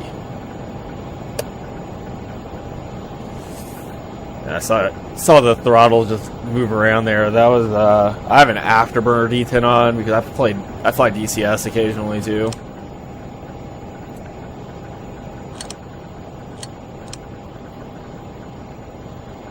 And it's kind of, the power setting right now is awkwardly awkwardly on the detent, and it just rocked off.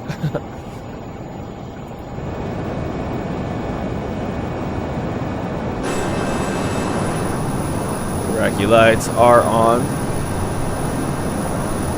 think I saw a video when this first came out. People were like, "Why is only half the light depicted. That's actually accurate. They put black paint on the inside there. That way, like, when you're in the cockpit and you look back, it's not blinding you.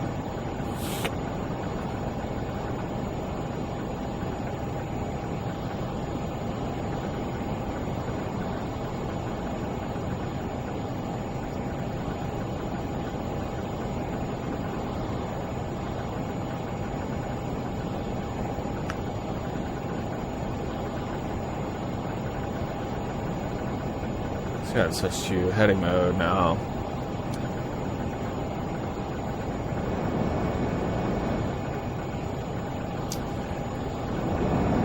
Fortunately, yeah, this is Oklahoma, so there's not a whole lot interesting to go check out down low. But we'll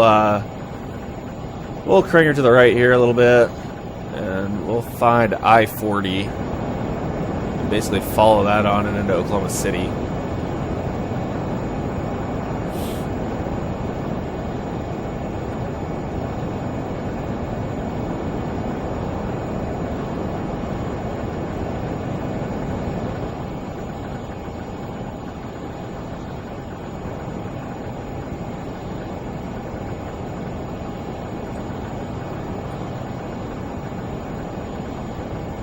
So that's where we're at now. Looks like we're crossing the Canadian River, so we could, in theory, just take that all the way down to Norman. But I kind of want to fly around Oklahoma City a little bit too.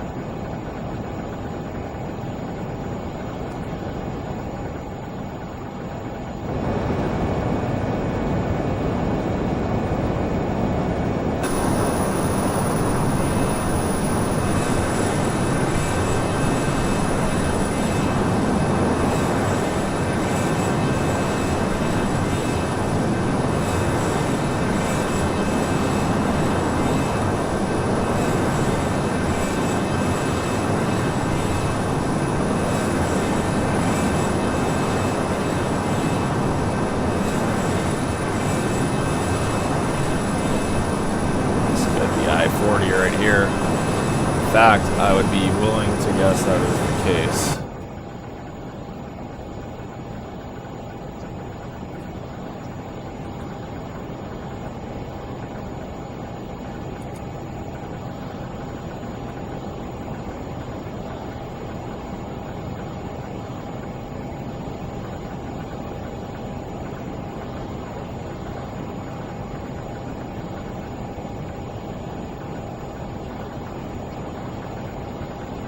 We'll go ahead and set 5,500 now.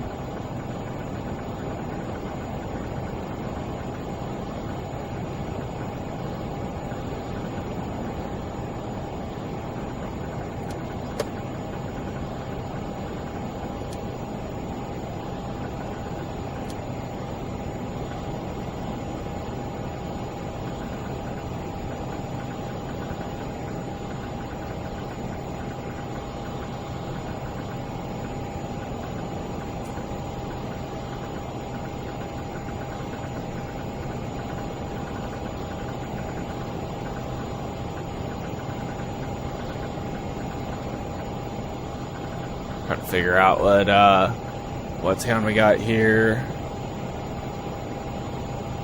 All right, El Reno. Yep, there's El Reno Airport right there.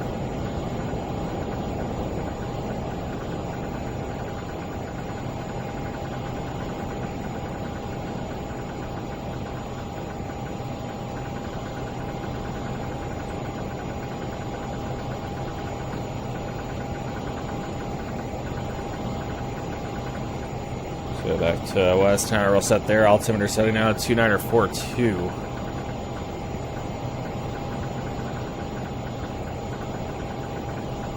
Swap back over to speeds as we're below 250 now.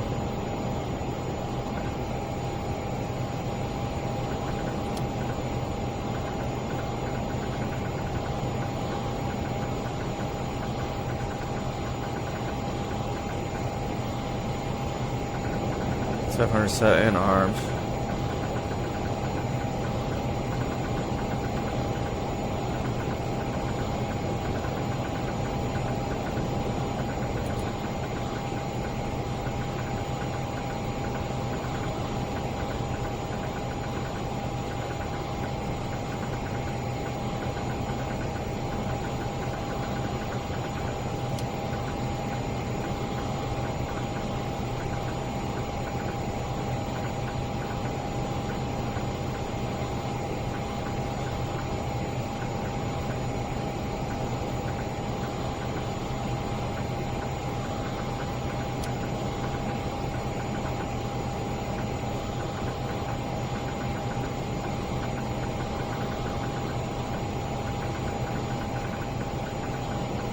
we're actually still technically above 250. I need to slow it down a little bit more, but at this point, just worry about the level off.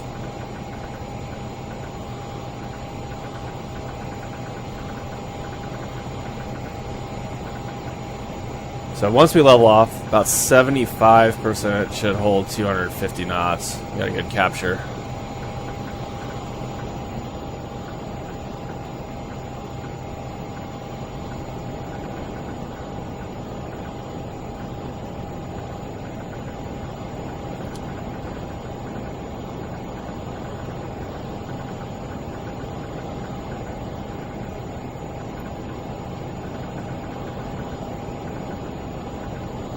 See, 75 is like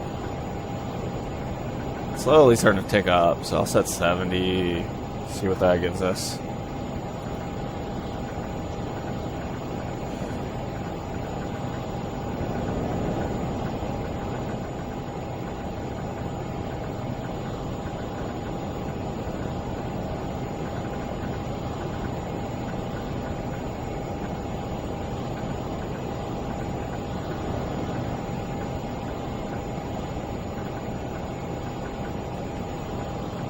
Lake Oberholzer, Lake Hefner.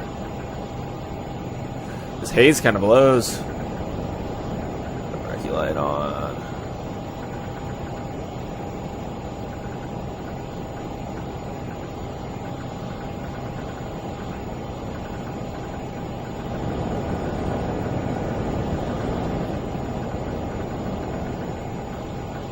There's downtown. Will Rogers.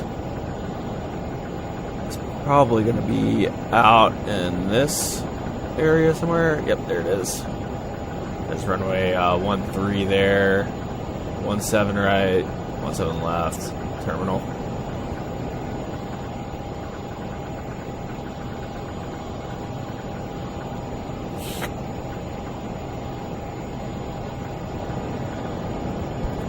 Wiley Post.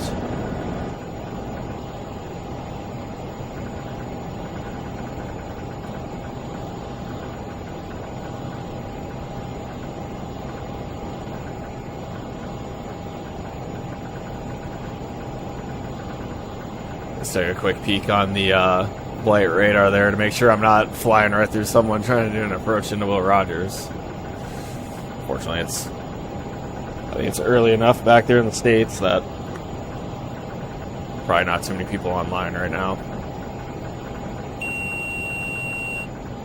Oop. That's not the heading bug.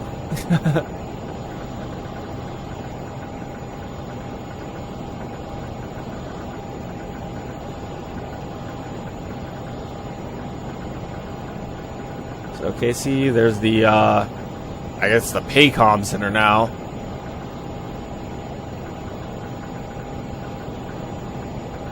Got I-35 here. We'll follow it down south to Norman.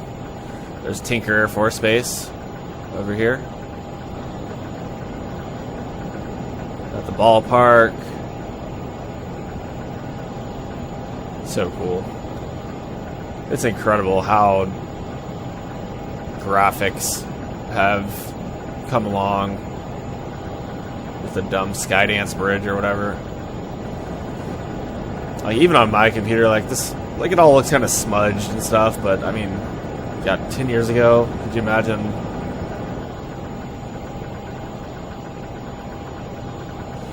I'll head on south now.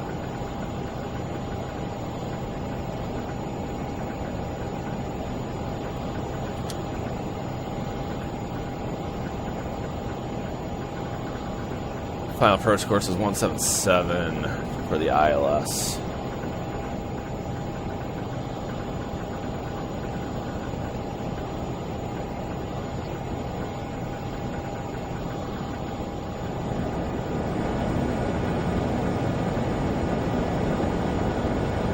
Tinker, I-240, Lake Stanley Draper, there's Dirty Bird up there.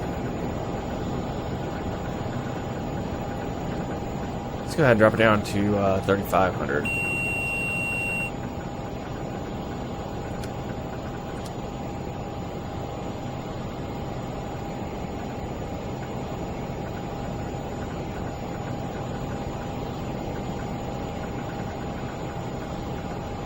There's Westheimer there.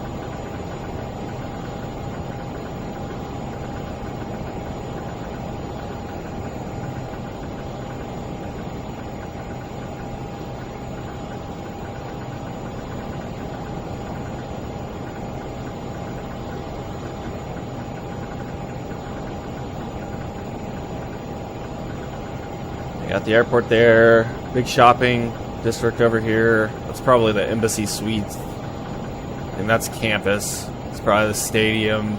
That's kind of rendering there. There's Sarkey's Energy Center. One to go. Set and armed. Go ahead and vector that way a little bit more. We'll go like a 165.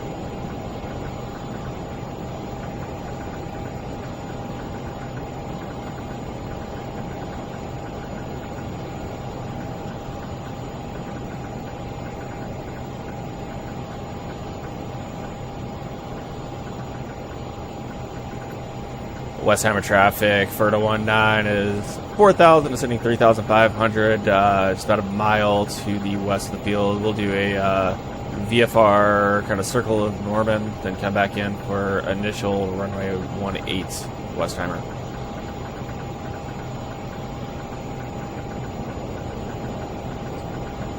Yep, there's the stadium. Your Embassy Suites, Target down here.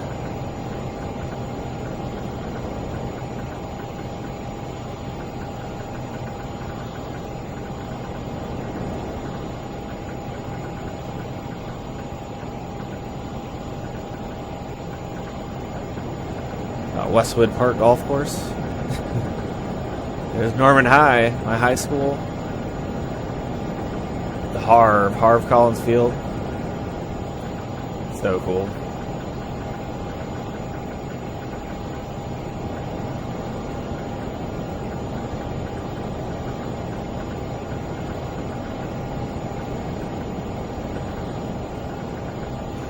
It's the old version of the stadium. Doesn't have the south end zone covered yet.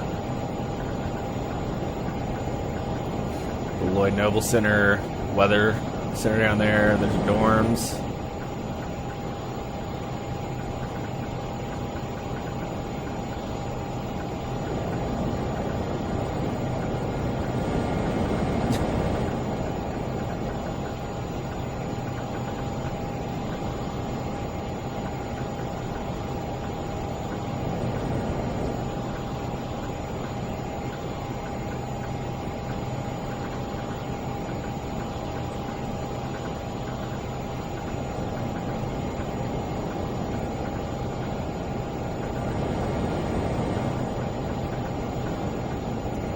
That lake looks familiar.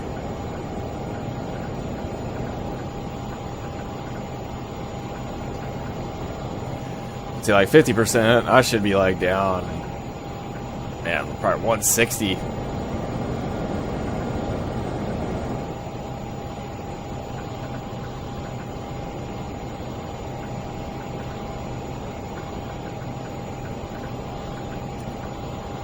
All right. Go ahead and start getting ready to fly this overhead. Set 2,500, we'll call that pattern altitude.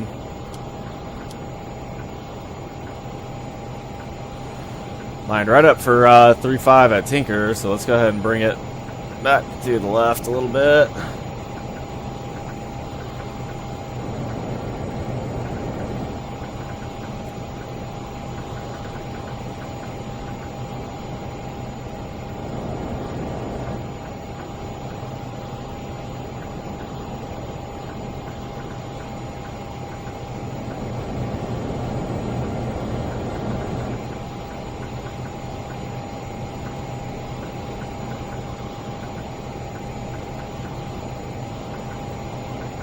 Like some pretty good crosswinds up here at altitude.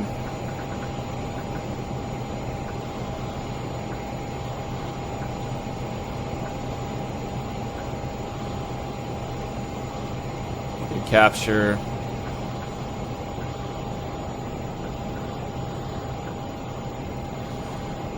Good hold.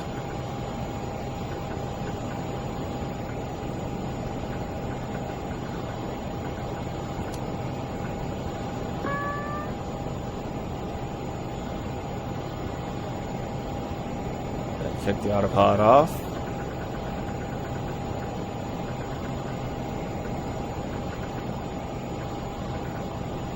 See if this turns the flight director off. Nope.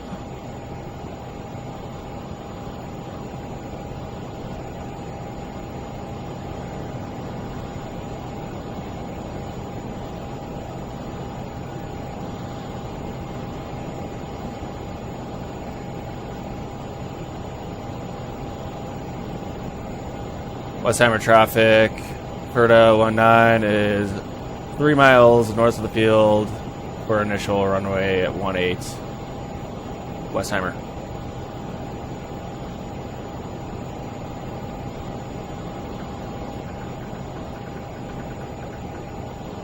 Your right hand brake.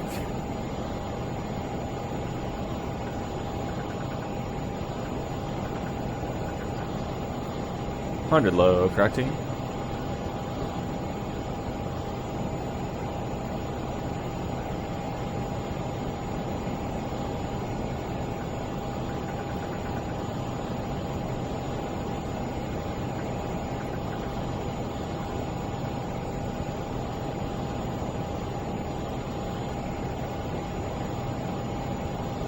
Alright, and the brake.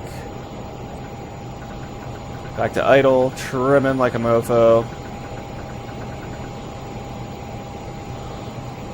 60 degrees angle bank.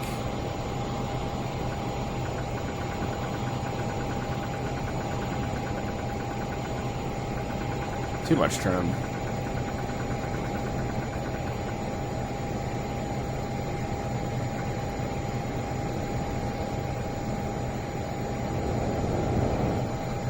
Alright, let's go good speed flaps 20, gear down.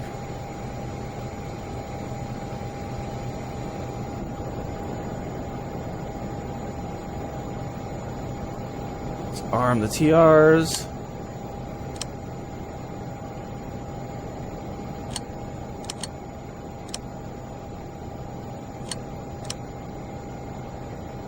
Ignition should have been on a long time ago.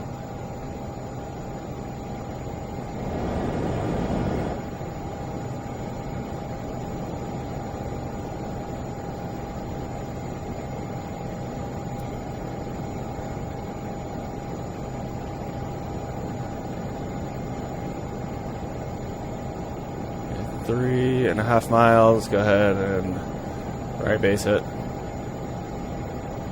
Westheimer Tower, or Westheimer traffic, FERDA 19 is right base. Gear down, full stop, runway 18, Westheimer.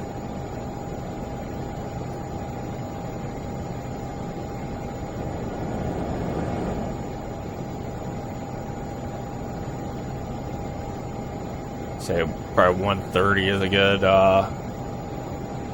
final approach speed. Got gear, flaps, TRs, good pressures. We've cleared ourselves to land. Good speeds. There's course alive for the ILS. Looks like we're a little low, but that's okay. Perfect rollout. Trade some of this airspeed for glide path.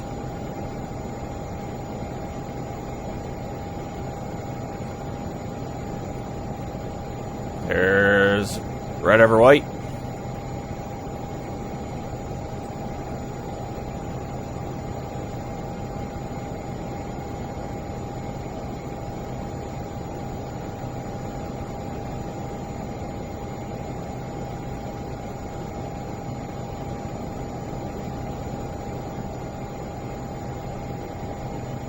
white over white. Let's go ahead and cut the power a little bit, bring it back down.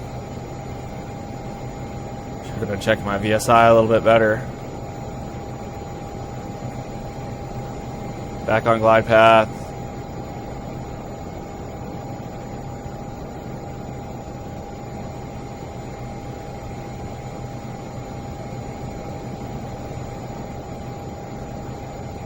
Make sure the autopilot or the yaw damper is killed.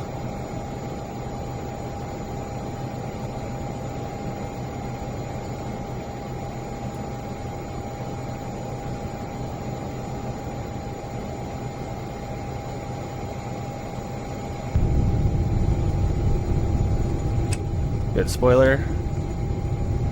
2 deploys.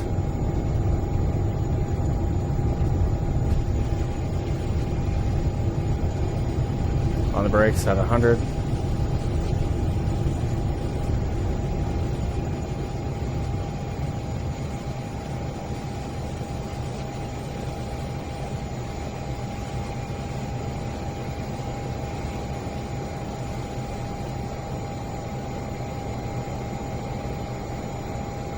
God, this is kind of a short runway, so I probably should have done a 40 flap. And gotten on the TRs a little bit harder. But otherwise, a nice landing. We'll take that.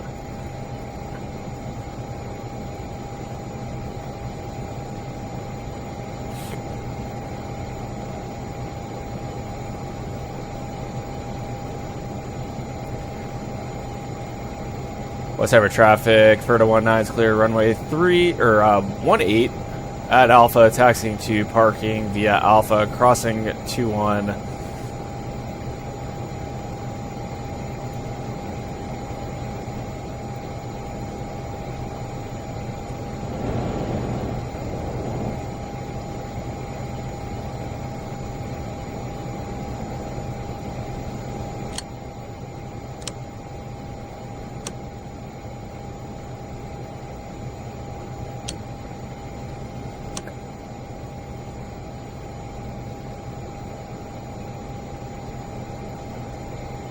Be cool if I quit hitting the my stupid gear shifter and knocking everything off the table.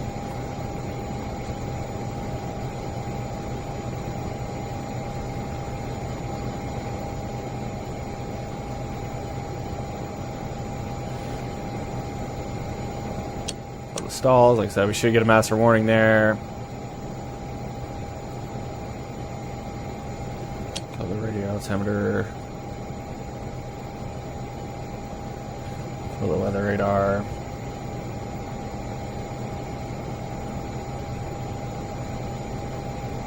I'm going to keep the TRs armed just for the time being.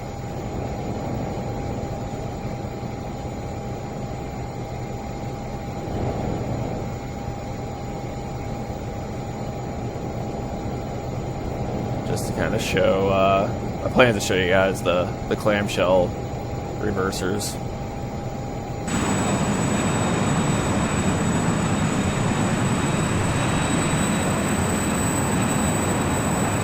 Yeah, there you go.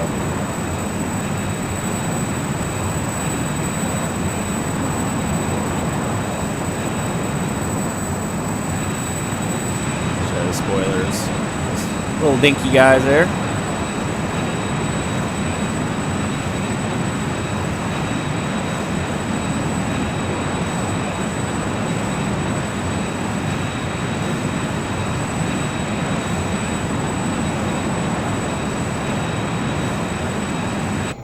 Parking brake is set. Anti-ice systems are off. I'm going to check a couple more things with the engines running real quick. Go ahead and kill the TRs. But what I want to see is the flight controls, if they operate correctly. What should happen is right now, if I move the ailerons, I should just get the ailerons moving. Got that, all looks good.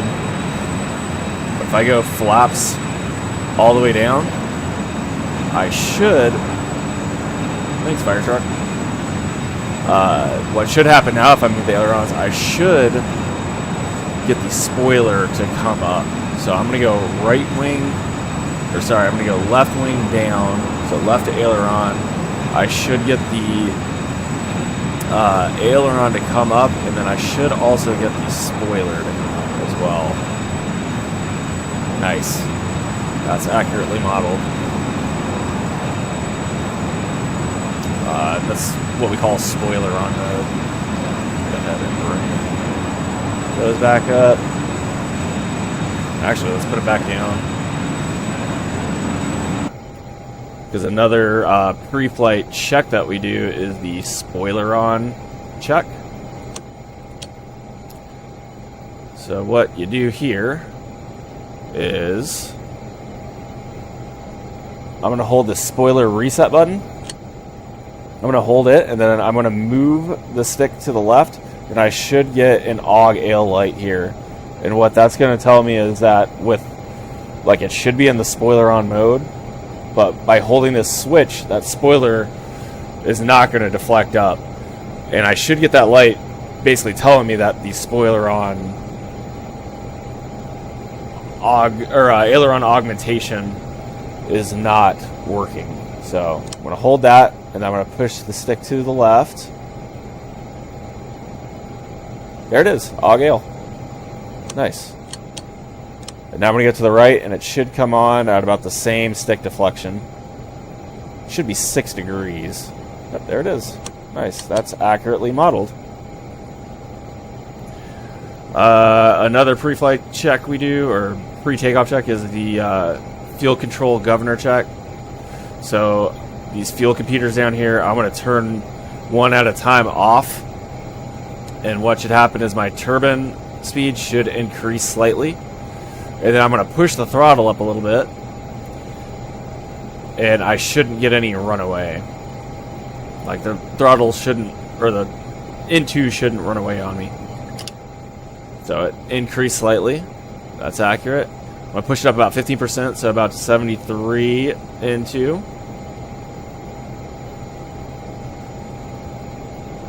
And then it shouldn't, like it should just kind of stabilize there. Pretty nice. Got the left field computer light as well. Do it on the right side.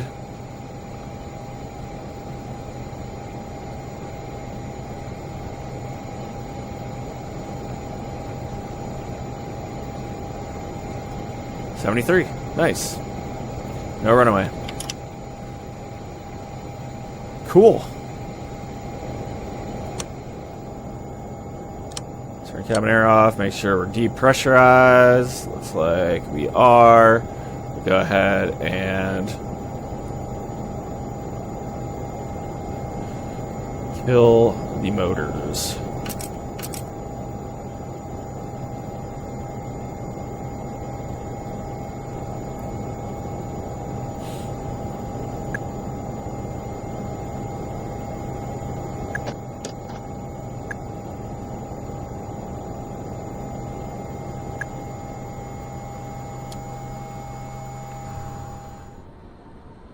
Forgot to put the flaps up. We don't have hydraulic pressure, so we'll go ahead and turn the oxide pump on real quick. We'll crank those bad boys up. This will actually give us another opportunity to check something out. So, with the oxide pump, I should have hydraulic pressure to all of my systems, to include the TRs. Nice. But I should not have spoilers. So that is inaccurate.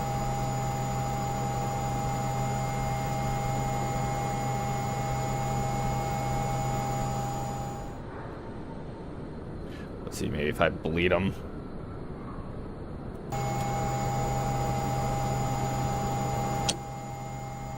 So again, that should stay pressurized unless I have to activate any sort of hydraulic system. See if I go outside. No, let's see.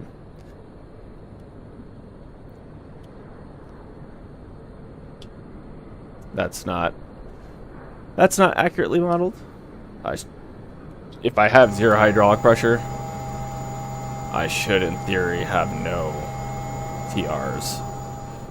I guess technically I do have the TR accumulator, which will give it a few more activations. But that should eventually bleed down too, and that shouldn't have anything.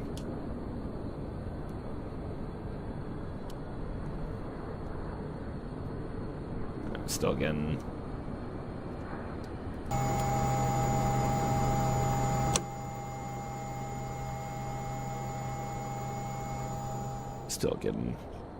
spoiler too. See, well, my flaps move. So they're moving, albeit slow. That's funny. Now my spoiler is not moving.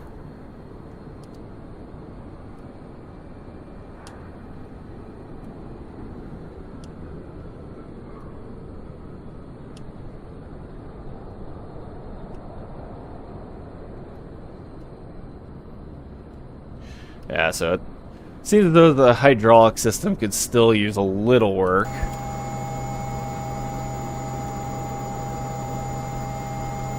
Let's see if I go oxide pump back on, and back outside if it moves the spoilers. Yep.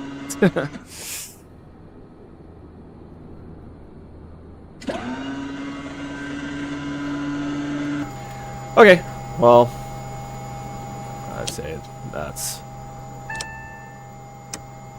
about enough. Should have a GPU still showing 28 volts. Cool. Well, made it to Norman. Good flight. Hey, with F-18 here. Made it to Norman. Had a nice little flight there in the FlysimWare Learjet 35A. Hopefully, those of you guys that watch this or watch it in the future learn something while watching it. Maybe some new techniques on how to manage the autopilot and stuff. Like I said, it's not ideal. There's still some improvements that could be made. And then learn something about some of the systems. Like I mentioned, looks like the hydraulic system could use a little bit of work. I mean, it's not game changer stuff, unless you're, intimate with the systems of the aircraft and stuff. So it's not a huge deal. It's not game breaker, anything like that. I think the flight model, the way it flies, after doing some tweaking with sensitivities and stuff, it handles pretty well. Seems to be a little bit overpowered, like engine-wise, down low. Some of the normal pitch and power settings that we use don't quite work like they probably should. Like I said, that 60% number should hold about 180. It was easily keeping us about 200. 75% should be about 250 knots, and it was slowly creeping up airspeed wise. But again, unless you're a Lear 35 pilot, not game breaking stuff. I'd say like potentially game breaking at this point is the autopilot. If you're trying to fly smooth and stuff, switching between the speed and vertical speed mode, that's not really how we fly normally. And then it kind of pitches aggressively. But otherwise, look forward to where they make improvements with this aircraft. If my email's open, FlysimWare, if you have any questions. I think I saw they have experts on the case with them, if you will. So probably don't need my help, but if you guys have any questions, comments, concerns, drop them in the comments. I'll try and get to them the best I can. But look forward to flying this jet in the future. If you haven't already done so, go back and look at some of my other flights for the FERDA Motorsports group. Last one was going into Austin for the Circuit of the Americas. Good flight. My landing sucked, but good time. We had a good race there. So hope you guys enjoyed.